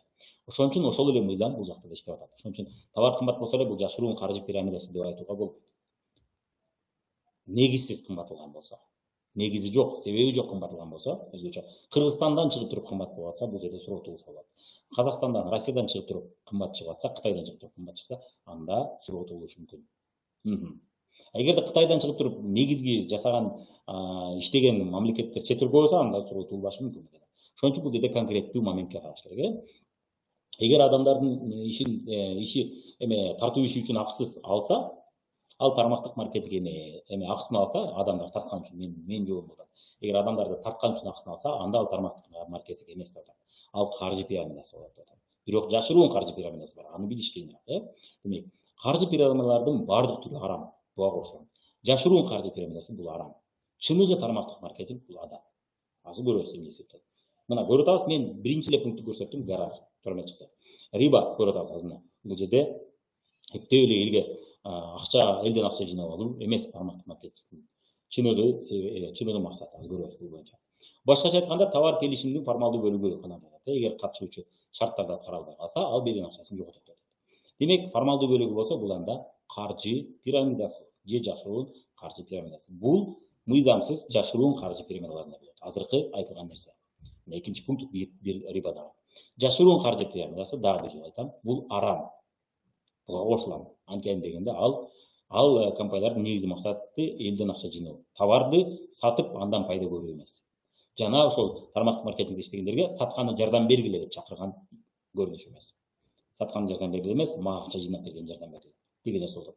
Ал компаниялардын негизги максаты көп жылдык стратегиясы жок. Алар 5 жыл, 10 жыл, 20 жыл келечекте биз ушул базарда күчтүү түрдө болобуз деген максаты жок. Алардын максаты жакын 3 жылда, 5 жылда элден акча жыйнап алуу. Ошон үчүн товар негизсиз кымбаттатылган. Ошон үчүн бул жашыруун каржы пирамидасы, алар арам. Биз дайым ишти баштоо үчүн өзүңүзгө ансыз деле керектүү же реклама иши үчүн керектүү продукцияны гана алыңыздар деп айтабыз. Сиздер дагы тармактык маркетингде иштеп атсаңыз, шуну айтыңыздар.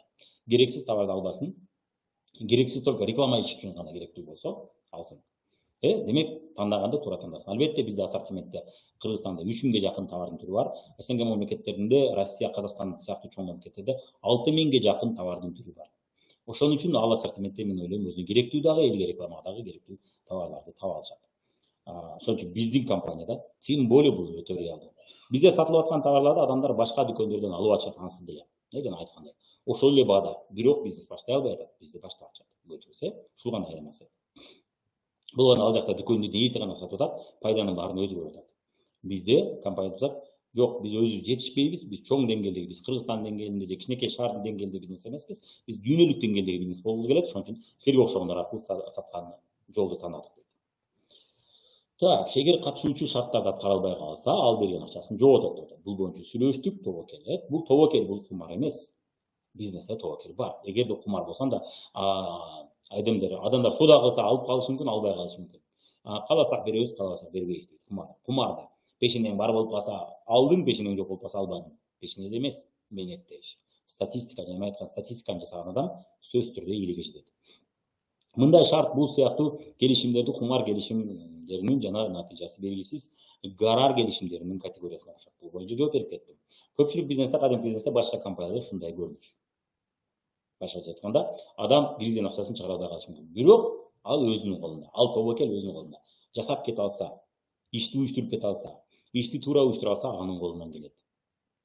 Кээде адашуу болот, туура эмес бизнес тандап алдык, туура эмес убакта баштап алдык. Кадимки бизнес үчүн сиз чет өлкөдөн бир товарды алып келсеңиз, ошону элдер түшүнүшү мүмкүн, кабыл алышы мүмкүн, кабыл албай коюшу мүмкүн. Бул да тобокел, кээде бизден колубузда эмес, кээ бир учурлар. Бирок көпчүлүк учурда бизнесте болуп кетиши, болбой кетиши бул биздин колубузда, жана албетте Кудайдын, Алланын берекесинен да болот албетте бул нерсе. Бирок Алла да береке рызкыны ошол биздин кыймыл аракетибизге чыгыша берет. Аны билсеңиздер, ошон үчүн мен 100% өзүнүн колубузда деп айтам. Бирок көпчүлүк учурда бул биздин колубузда деп атам да. Бизде ишти баштоо үчүн ансыз деле муну айттым, 1000 сомдук көлөмдө алып баштайт. Колунан келбей калса, эч нерсе жоготпойт. Башка дүкөндөрдө алат. Башка бизнес баштай албайт. Мен 1000 сомдон глобустан товар алып, андан кийин бизнес куруп алдым деген сөздү өмүр уккан эмеспиз. Бирок тармактык маркетингде биздин компанияда сиз аны угуп турасыз. Мен да 1000 сомдук товар алып баштаган, азыркы учурда миллионер. Башка жакта бизнес баштоо үчүн чоң акча, бул бизнести баштап нөлдөн ушул бизнести баштап 1000 сомдук товар алып, азыркы учурда 4 бизнестин ээсибиз. Бирок баштаганда ушул бизнестен баштаганбыз. Башка жакта бизнес баштоо үчүн чоң акча керек. Эч кимдин колдоо, үйрөтүү жок. Жада калса ошол арам кредитти алып башташ керек болот. Демек, азыркы учурда эгерде биз тармактык маркетингди түйүбүз алып арам дечи болсо, эгерде ушул билими жок, сабаты жок чечимдин негизинде арам десеңиздер, сиздер адамдарга нөлдөн бизнес баштап байып кетүүгө шансты жаап саласыздар. Андан көрө барып, дүкөн бир бизнес ач, кредитке арам акчага бизнес баштай деп атасыздар. Ошондо эске алып коюңуздар. Ошон үчүн бул нерсеге этат болуп мамиле кылыңыздар, туура болмок, жакшылап изилдеп коюп. Так, риба, дегеле риба, сүткорлук барбы тармактык маркетингде деген суроо болчу болсо, көрөлү. Дегеле риба өзү. Сүткорлук деген бул эмне? Бул бирөөнүн эсебинен акча табуу деген болушу мүмкүн. Бирөө иштейт, сен иштебейсиң, акча аласың. Же болбосо бирөө утулат, сен утасың.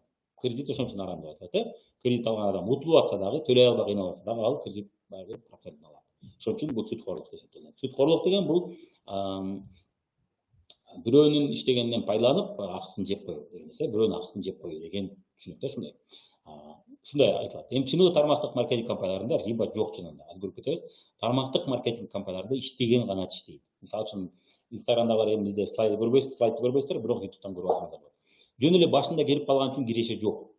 Болот хайп негизинде хайп компаниялар бар. Бүгүн келди, кого башында болуп каласың деп чакырганда башында болуп калып, анан кандай бир себептерден бул жак кумарга окшогон жерлер бар. Эми ал бешене, ошондой учурлар болуп калат жаңы келген компаниялар. Бирок жаңы келип уже базар, өз базарын элеп, анан кийин эле албай калганда, ошол ылга, ошол электен өттү, жам келген деген. Биз жаңы келген компания эмес, мен 23 жылдан бери иштеген компания эмес. Мен келгенде ал компания уже 11 жыл болду иштеген. Биздин компанияда номер 1 эң көп киреше тапкан, эң чоң структура курган адам компания 17 жыл иштегенде келди. Пешене болуп атабы? Жок, пешене болуп кетет, ал башына кирбей атат. Бирок жаңы компанияларда болуп калышы мүмкүн. Ал хайп деген бүгүн көтөрүлдү, элдин баары келди, окуп башында болуп каласыз деп ошол кумарга үмүт кылып, пешенем болуп калса мен башында болуп калам, анан кийин өзүнчө башында туруп калам деп ошот. Анан ал башында турган менен ал компаниянын соодасы түшүп кетет дагы. Мисалы үчүн көп эле көрүп атабыз. Биздин базарга келген, биздин дегеле ачылган компаниялардын 95% жакынкы 1-2 жылда, 2-3 жылда, 4-5 жылда тагдыры чечилет, дагы жабылып кетет, же соодасы түшүп, аз эле адам соода кылып калат ал компаниядан. Анын себептери башка, бул боюнча мен өзүнчө видеолордо айтып жүрөм дайым эле. Ошол учурда анан кийин тармактык маркетинг только башында болгондор утат экен деп деген адашуу көз караш пайда болушу мүмкүн. Жок, баарында андай эмес. Хайп компанияларда ошондой, бирок хайп эмес, айталы көп жылдык тренд. Убактылуу тренд бар, убактылуу мындай көтөрүлдү, анан кийин соодасы түшүп кетти. Аларда ошондой көрүнүш бар. Башында келип калсаң, бешене болуп калышы мүмкүн. Кадимки бизнесте деле башында мисалы эч кандай чарайт ачсаңыз, элге керек товар болчу болуп калды, болуп кетиши мүмкүн өзүнөн өзү жеңил. Бирок ал адам эртең көбөйүп кетет билесиз. Экөөнү эртең көбөйүп кетет. Ал мындай караганда анын баркына жетпейт. Бирок чын мээнет менен жетсе боло турган бизнестер бул тармактык маркетинг.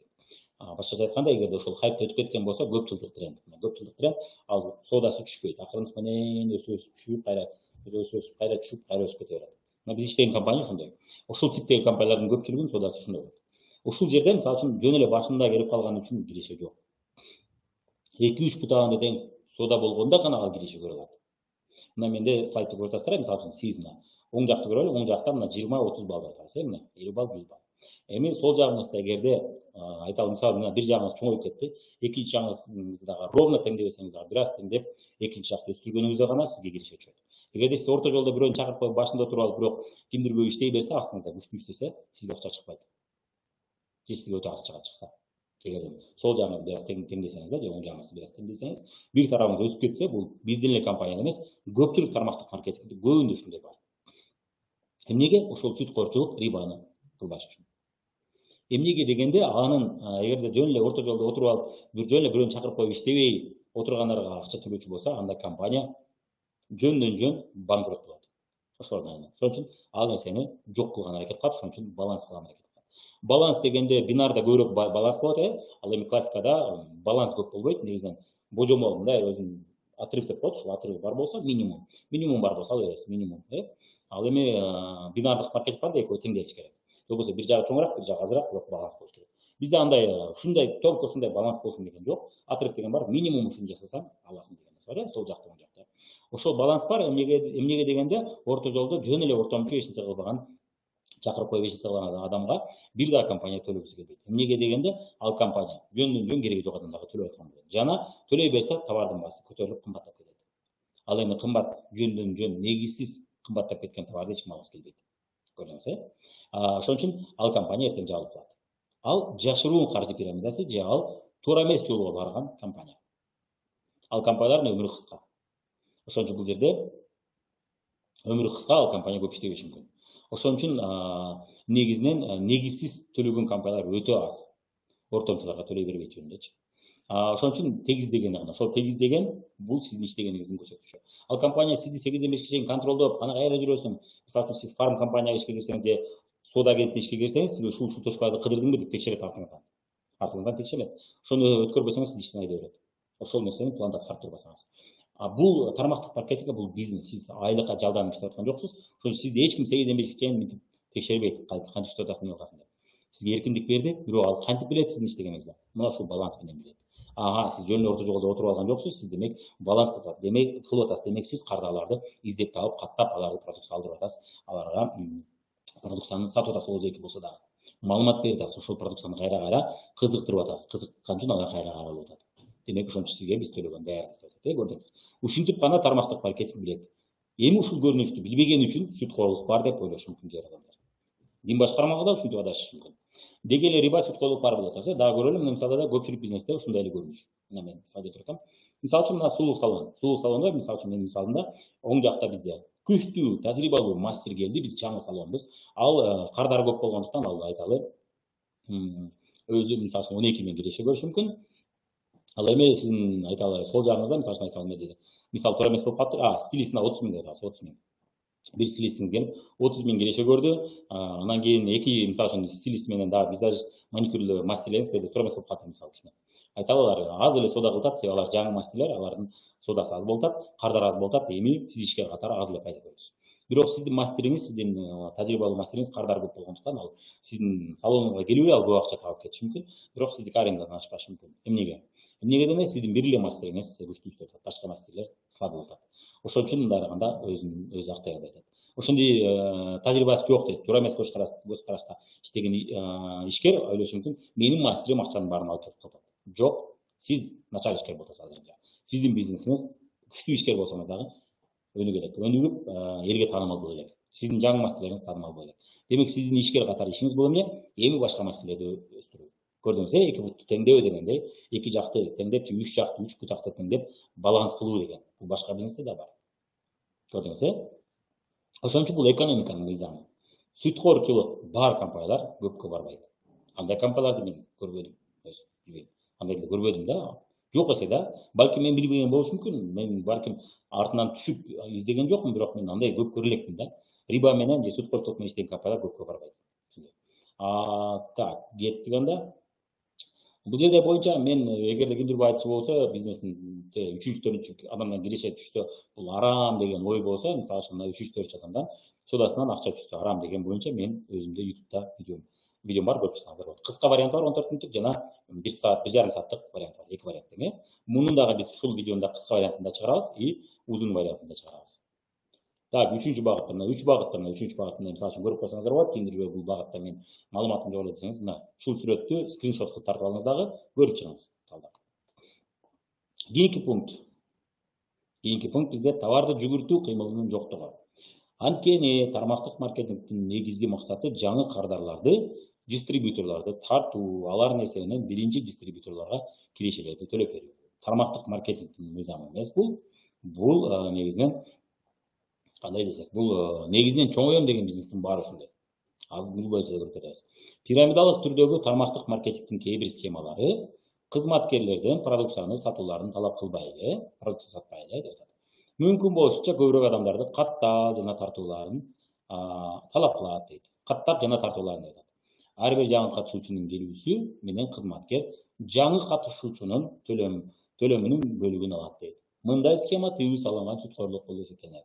Анткени келечектеги көбүрөөк акча үчүн азыркы учурга көбүрөөк акча тартып атат дейт. Көрдүңүздөр, муну скриншот кылып тартып алсаңыздар болот. Азыр биз эми ар бирин талкуулап кетебиз. Товарды жүгүртүү кыймылынын жоктугу деп атат. Анткени тармактык маркетингдин негизги максаты бул жаңы кардарларды, дистрибьюторлорду тартуу, алардын эсебинен биринчи дистрибьюторлорго кирешелерди төлөп берет деп атат. Каржы пирамидалары дагы деле айтып кетебиз, бул арам. Негизинен эгер чындап товар кыймылы жок болсо, анда ал каржы пирамидасы же жашыруун каржы пирамидасы. Биринчи жооп. Аз бул боюнча сүрүп кетебиз. Экинчи жооп. Так, товарды жүгүртүү кыймылынын жоктугу. Бул мына текстти көрдүңүздөр, мен окуп отурбайм. Эми оң жакта биздин жооп. Пирамидалардын тармактык маркетингге кандай тиешеси бар менин суроом. Бул каржы пирамидаларында бар. Аз мен мисалдар боюнча көрсөтүп кетем. Мына бизде негизги максат бул жаңы кардарларды тартуу деп атат. Бул жерде мына сүрөттү көрүп кетиңиз. Мына сүрөттө бизде мына биз өзүбүз шампунь алдык, колдондук, бирөөгө мактадык, бирөө сатып алды, пайда көрдүк. Бул эмне окшош? Өзүм базарда отурдум, анан кийин адамдар келди, соода кылды, мен пайда көрдүм. Эми экинчи вариант бар, команда аркылуу сатуу. Бул шоро компаниясы. Шоро компаниясынын ээси эгерде өзү максымды бочканын артында отуруп жеңгөсү менен сатып отурганда, ал дагы кедей же орто жашаган адам болот. Ал миллионер болбойт. Миңдеген, 100 миңдеген адам, 10 миңдеген адамдарга ал жумуш орун бербейт эле. Бирок ошол жумуш орун жасап отуруп, андан кийин ал чоңойду. Башында актабаганды, анан чоңойду. Анан кийин миллионер болду. Анан Максим Шоро азыркы учурда көп жерлерге таанымал. Биздин националдык ичимдигибиз атактуу болду. Жасады, биринчиси. Экинчи момент, Шоро компаниясынын суусундугу, азыр суусу, легенда суусу азыр керек болсо Дубайда сатылып атат. Жакында чыгып атат. Азыр Валентина Шевченко жакында ошко келди. Жарыя тартканы келди окшойт, билбейм. Бирок ошол Дубайда реклама жарыя болгон жатат. Блогер. Ошол сууну реклама кылып, эгерде ушундай команда аркылуу сатпаса, азыр Дубайда легенда сатылбайт эле. Демек, чоң бизнестердин баары башкаларды жумушка тартуу менен чоңойт. Максым дагы башкаларды жумушка тартуу менен, башкаларды бочканын артына коюу менен сатып атат. Чоң бизнестердин баары ушундай моделде. Кичинекей бизнес кылам десеңиз, эч кимди чакырбаңыз бизнесиңизге. Өзүңүз сатып жүрө бериңиз. Бирок чоңойбойсуз. Бирок чоңоем десеңиз, көп адамдарды жумушуңузга чакырып чоңойтуңуз. Мисалы үчүн сулуулук салонда бизде 3 мастер болгондо биз байыган эмеспиз. Арендада актаган эмеспиз. Биз 7 ай бою только арендага иштегенбиз. Азыр 30га жакын адам иштейт мастерлер. Биз чоң киреше табабыз. Бирок кризис азыр таппай калдык эми, өзүнүз актаганына сүйүнөбүз, анча-мынча кичине бираз киреше түшөт, анан киреше түшкөндөн кайра өзүнө киргизебиз. Мунусун оңдош керек, тигинисин оңдош керек. Бирок кризиске чейин биз чоң деңгээлдеги бизнес кылып турганыбыз үчүн көп адамдарды жумушка тартып, аларды үйрөтүп, аларга кардарап келип, алардын өзүнүн ишин үйрөнүүгө шарт түзүп берип, алардын психологиясы менен иштеп, кардарлар менен иштеп ушунун баарын үйрөткөнүбүз үчүн алар биздин салонда калып калды. Эгерде биз ошолорду үйрөтпөсөк, алар кардар чөтө таппай атам, иш болбой атат деп жаңы мастерде ошол болот да. Алар кетпек иште. Тармактык маркетинг да ошон чоң бизнестин модели. Тармактык маркетинг сиз баштаганда эки моделде баштасаңыз болот. Бирөөсү өзүңүз алып сатсаңыз болот. Экинчиси чоң бизнес, модель большого бизнеса дейт. Же болбосо чоң бизнестин модели. Чоң бизнестин модели бул дайым башкалар менен команда болуп иштөө. Жалгыз сатып эмес, команда болуп сатуу. Ошондо бул чоң бизнес болот. Сиз тармактык маркетингде чоң бизнестин модели менен бизнес жасатасыз. Бул жерде миллионерлердин сөзү бар, мисалы үчүн, если ты хочешь разбогатеть, быть богатым и свободным дейт. То есть кечке акчанын артынан чуркай бербей, акча алуу дагы, эркиндик убактың дагы болсун десең, анда сен башкаларга акча тапканы шарт түзүп бер дейт. Башкаларды сенин бизнесиңде акча тапканы шарт түзүп бер дейт. Ошондой сенин бизнесиң чоңоет дейт. Ошол себептен Waikiki, Brandmix, KFC, Макдональдс, Бургер Кинг булардын баары франшиза. Биздин атыбызды пайдаланып, биздин атыбыз менен иштеп, биздин атыбыздан офис дүкөн же болбосо ресторан ачып, бизнес кыл деп башкаларга акча тапканын түзүп берет. Тармактык маркетинг ошонун элдик варианты, народная франшиза, элдик франшиза. Ошон үчүн бул башкаларды ишке тартуу менен кетет. Бирок башкаларды чакырып атканда кимдир бирөө бизнеске келет, жөн кадар болуп кала берет. Кимдир бирөө бизнеске кызыгып келет, мен да байсам болот экен. Мисалы үчүн ушул жылдыздарга окшоп мен мага бул жагат, тиги жагат, могу силерде иштеген компанияга да ушул жагат деп келишет. Анан кийин ишке келгенде ошонун жасаган мээнетин жасаганы даяр эмес. Анан кардар болуп кала берет. Кимдир бирөө мага андан көрө алып саткан оңой экен деп алып сатып иштейт. Кимдир бирөө жок, мен чыдайм, мен 1 жыл, жарым жыл кыйналсам да мен ушуга даярмын деп анан көптөгөн кардарларды өзүңө алып, өзүң үчүн алып каттайт. Анан алардын соодасынан түшкөн кирешинен компания бөлүшүп берет. Эмнеге дегенде орто жолдо оптом саткандар жок. Түркиядан бишек алып келип, бишектен Ошто Баккенге алып келип саткандар жок. Ошолорду баш тарткан. Ошолорду компания өчүргөн. Жок, биз алар аркылуу иштебейбиз. Бизге үстүнө кошкон бизге жакпайт. Биз компанияда кандай баа болсо ошондой баада саткыбыз келет деп, ошол баада сатыш үчүн ошолорду жок кылган ортомчуларды. Алар подделкада киргизип берет экен. Анан биздин компаниянын продукциясына, биздин компаниянын кардарларына күйбөйт экен. Алар эптеп эле любой компанияны койсо боло берет мага деген жол менен иштейт экен. Ошон үчүн биз бул жолду туура көрбөдүк деп баш тарттым. Ошолордон бизге ошондорду чакырды. Келгиле, биз менен договор түзүп, биз только биз менен иштегиле, башкалар менен иштебегиле, только биз менен иштегиле, биз дагы силер иштегенди бүт шартты түзүп беребиз. Силерге да бул шарт кандай? Нолдон бизнес баштаганы. Силер өзүңөр жеткирип отурбагыла товарды, биз жеткирип беребиз. Силер өзүңөр бухгалтерия жана башкалар жасап отурбагыла, биз жасап беребиз силерге деп жасап берет. Ошол ортомчулардын баарынан баш тартып атат. Ошондо эмне болот? Акчасы барлар гана бизнес кылбас, силер ошон жөнөкөй адамдар нолдон бизнес баштасын. Жөнөкөй биздин продукцияны жакшы көргөн кардарлар бизнес баштасын деп шарт түзүп берет. Базар системадан баш тартып атат алар. Эмнеге? Алардын көз карашы менен аларга жакпайт бул. Ошол бизге да жакпайт. Эмнеге дегенде мен базарга барып 500 миң миллион сом киргизип бизнес баштаганы менде шартым, мүмкүнчүлүгүм болгон эмес. Менде ноль бизнес баштоогана мүмкүнчүлүк болгон. Жана мен базардын келечегин өзүм үчүн көрө алган эмесмин. Мен базардан кийин кайсы жакка өсөм көрө алган эмесмин. Азыркы түшүнөм. Базардан эле өссө болмок экен эле, бирок ошол мезгилде мен көрө алган эмесмин да. Бирок тармактык маркетингде мен көрө алдым, мен дүйнөлүк деңгээлде бизнес курулат экен. Мен жада калса ушул жерде туруп алып, Россия менен иштеп аткам, жада калса орустардын товарын чет өлкөгө сатып, Кыргызстанга пайда алып келсем болот экен. Көпчүлүк бизнестер бул кандай? Бул Кыргызстандын кардарларынан акча табып, анан биз экономикасына салым кошуп атабыз дейт. Ооба, бул дагы салым. Бирок ал толук кандуу салым эмес. Чыныгы салым, сиз чет өлкөгө товар алып чыксаңыз, ошол Кыргызстандын экономикасынын өнүгүүсүнө чоң салым алып келет. Биз Россиянын товарын Кыргызстандан туруп алып чет өлкөгө сатып атабыз.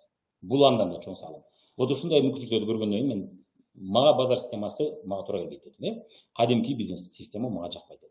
Экинчи көрүнүш бул эмне? Бул телевидение жана башкалар аркылуу реклама кылуу.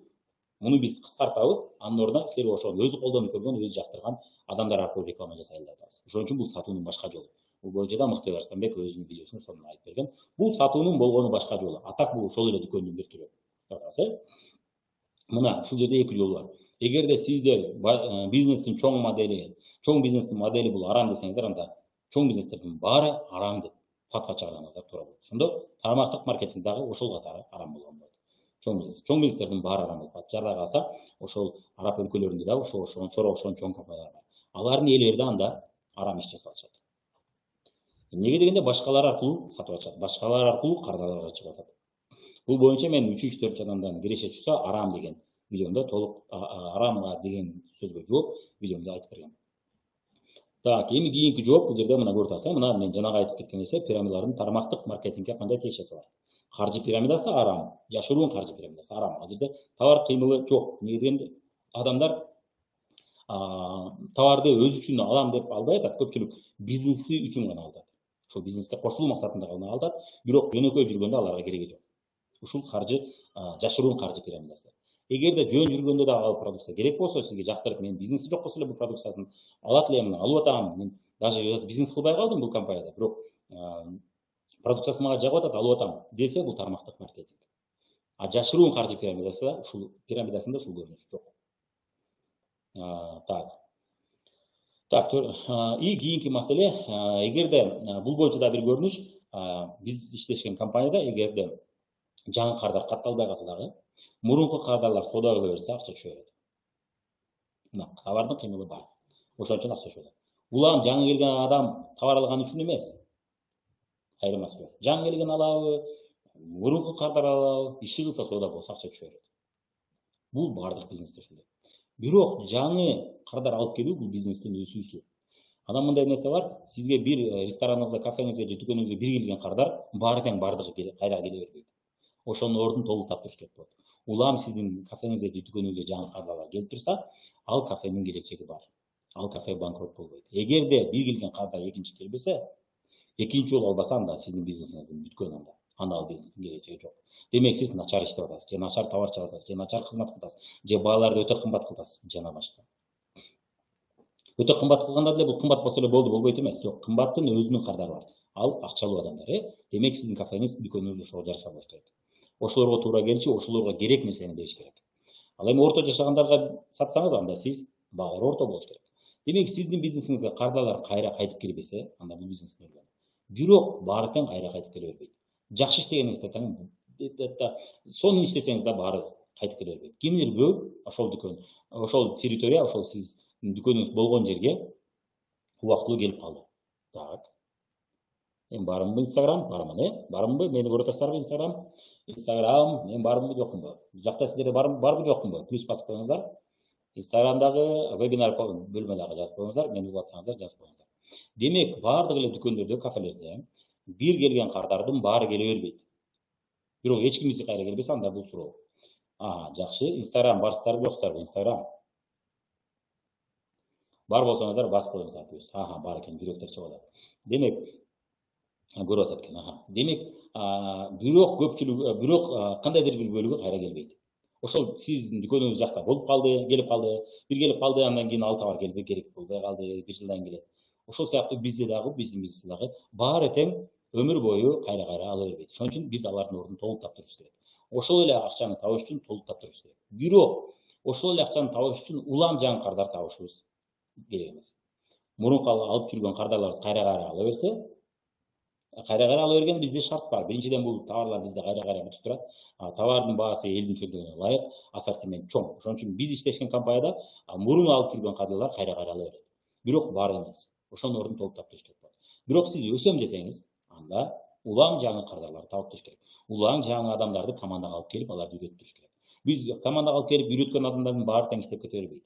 Көпчүлүк бөлүгү таштап коет, көпчүлүк бөлүгү ошол мээнетке даяр эмес. Себеби мээнети көп, аябай көп нерсе үйрөнүш керек болот.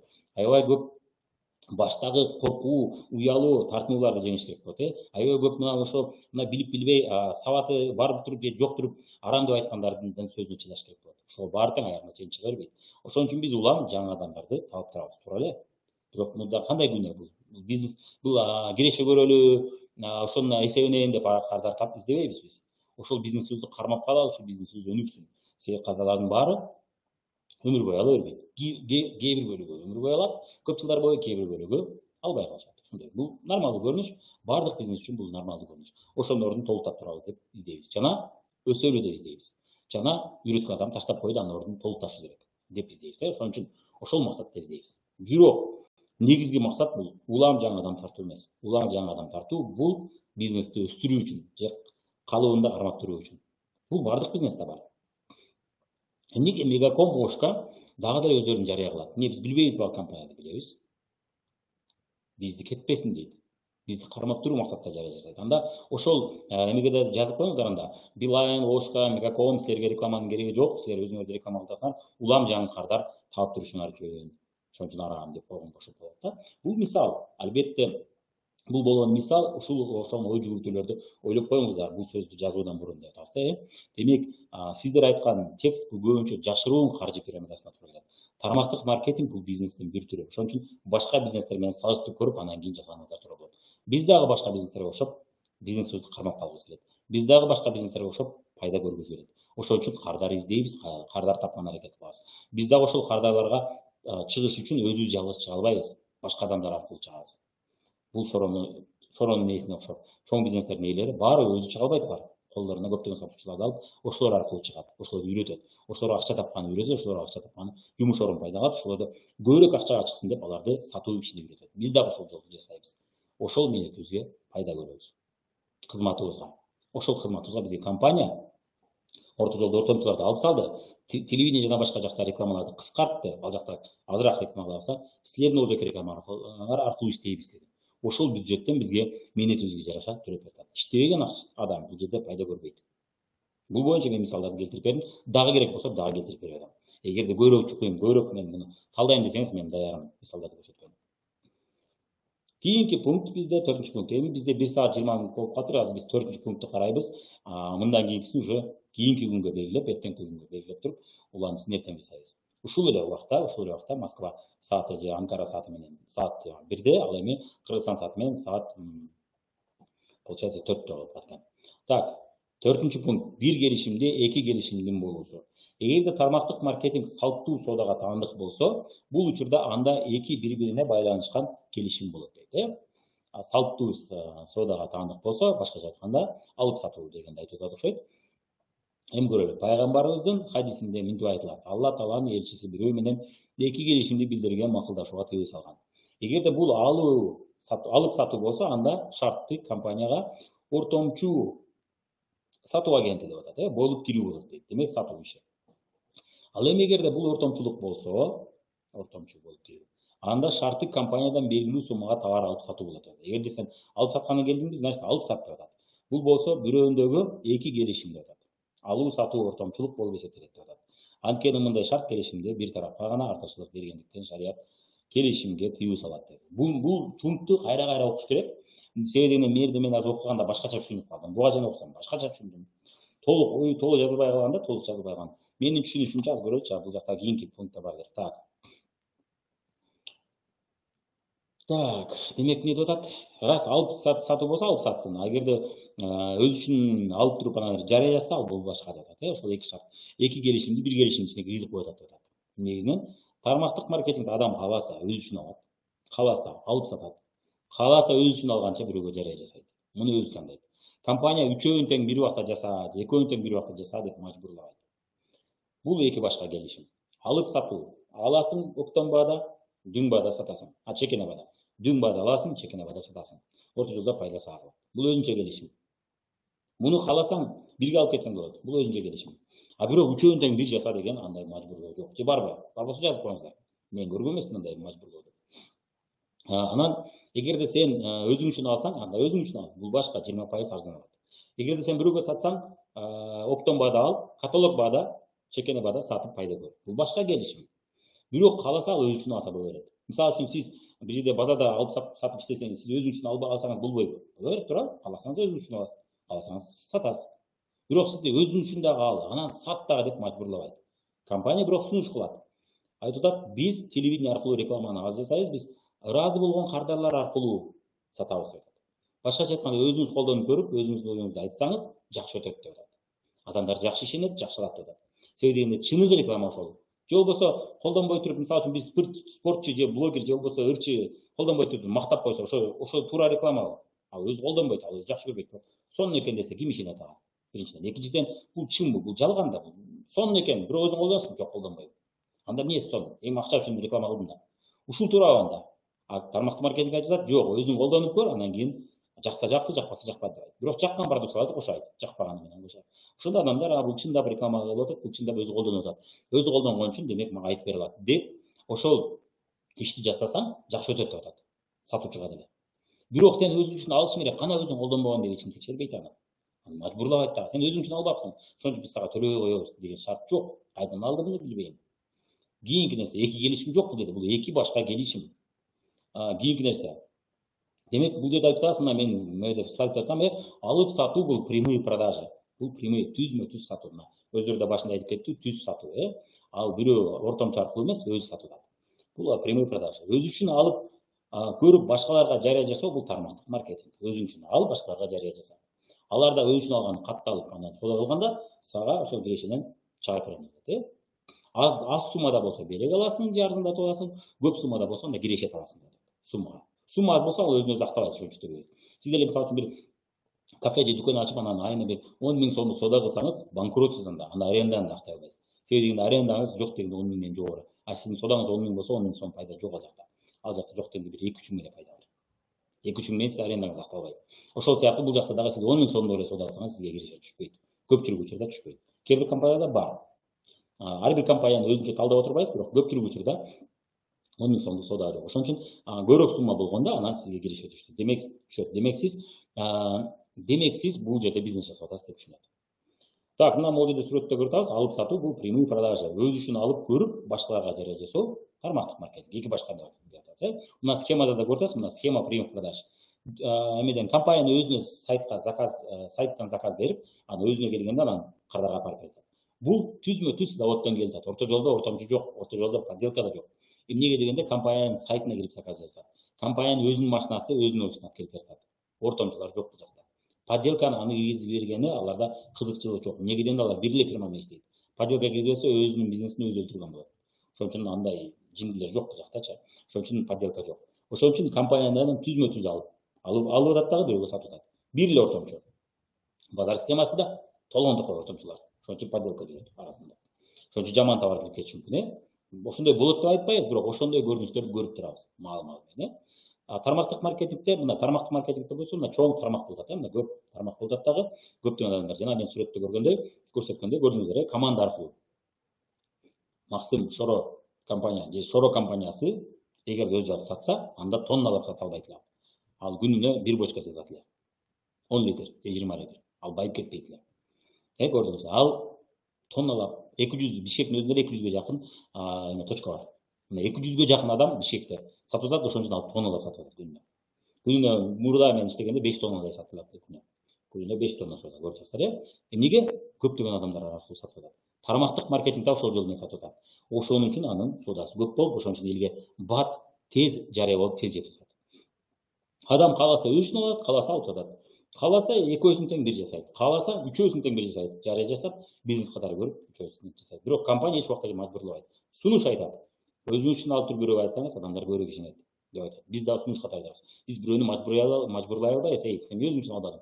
Все, сен бияқта иштебейсиң деп аны эч ким кысым көрсөтпөйт. Бирок эмнегедир фатваны жазгандар кайдан алды бул маалыматты билбейм. Түшүнүп айтып атат. Мисалы үчүн медик кааласа, медицина тармагында доктор болуп гана иштейт. Кааласа барып университетке барып сабак берет. Кааласа экөөнү тең жасайт, өзүн тандоосу да. Же аны бирөө мажбурлайбы, сен экөөнү тең жасашың керек. Ал өзү тандайт, бизде да ошондой эле. Бул эки башка келишим. Үчөө үч башка келишим. Бирок бир келишимде үчөө болушу дегенде эмне, сен ушу келишимде үчөө тең жасашың керек деген жок андай шарт. Кайдан алышты билбейм. Адам баласы так көрдүк. Ошон үчүн мындай нерсе бар. Чымчык сойсо да касап сойсун. Сырттан мен билем бул тармакты дегендер эмес, чындап билгендер айтсын, ошол арам же адал. Же ошол билгендер менен кеңешип, сүйлөшүп, анан кийин чечим чыгарса туура болмок. Бирок көрүп атабыз, мына фатва номер 5те андай болбой атат. Фатва номер 5те билбеген адамдар жазып атат. Эгерде сиздер ошол фатвага ишенсеңиздер, мында өзүңүздөр билесиздер. Мен ишенбейм андай фатвага. Себеби мен билем. Билген үчүн мен силерге айтам. Мына традиционный бизнес, сетевой бизнес моделде сүрөттө турат, көрдүңүздөр. Бирөөсүндө мына производитель, анан кийин оптом, анан кийин розница, анан потребитель деп атат. Мына көптөгөн оптовиктер. Ал эми тармактык маркетингде болсо, мына заводдон түз компаниянын өзүнүн машинасы, өзүнүн сайтына заказ берет, өзүнүн доставка сатып кетип атат. Кээде ортомчу эмелер болушу мүмкүн, жандай доставка жеткирип берген компаниялар болот. Бирок ал компания менен түзмө-түз келишим бар да.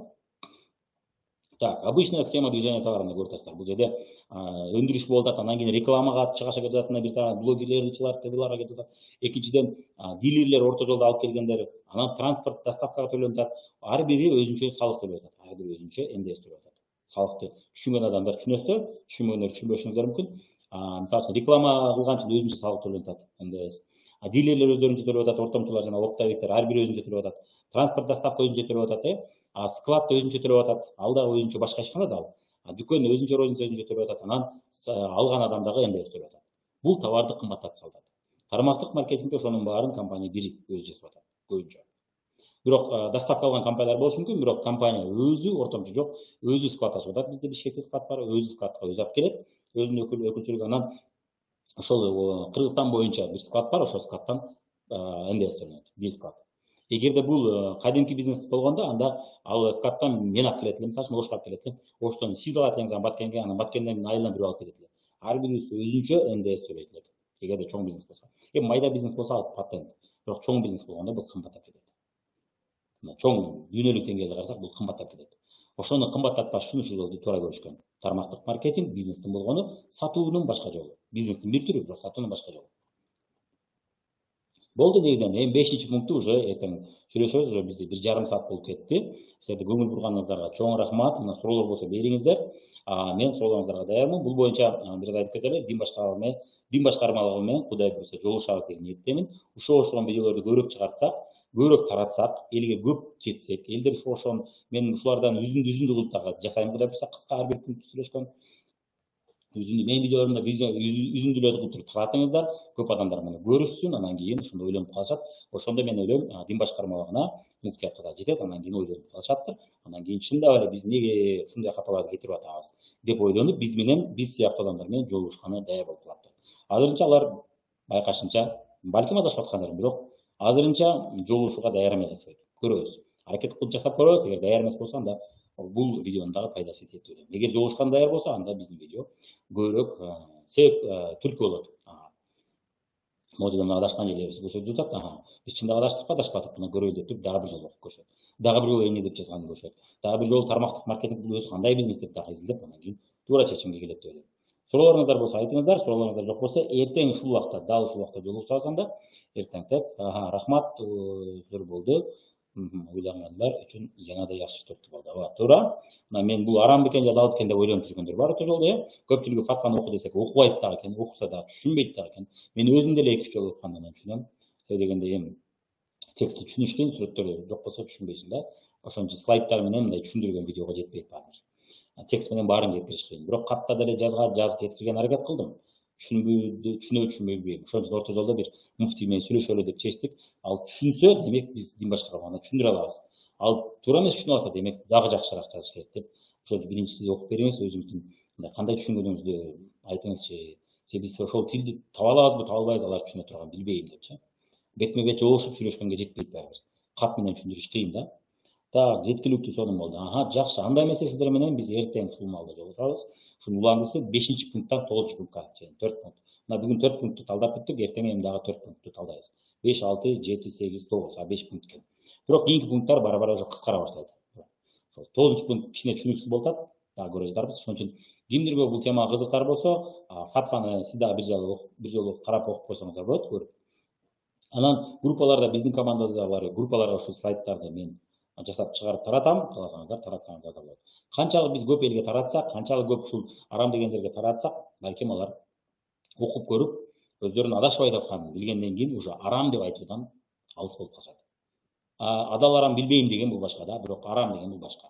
Адал арам толук билбейм, айта албайм, адал деп айта албайм, арам деп айта албайм деген бул түшүнбөгөн адам үчүн туура жол. Анан түшүнбөй эле арам дей берген адам үчүн бул туура эмес, бул күнөөгө батуу.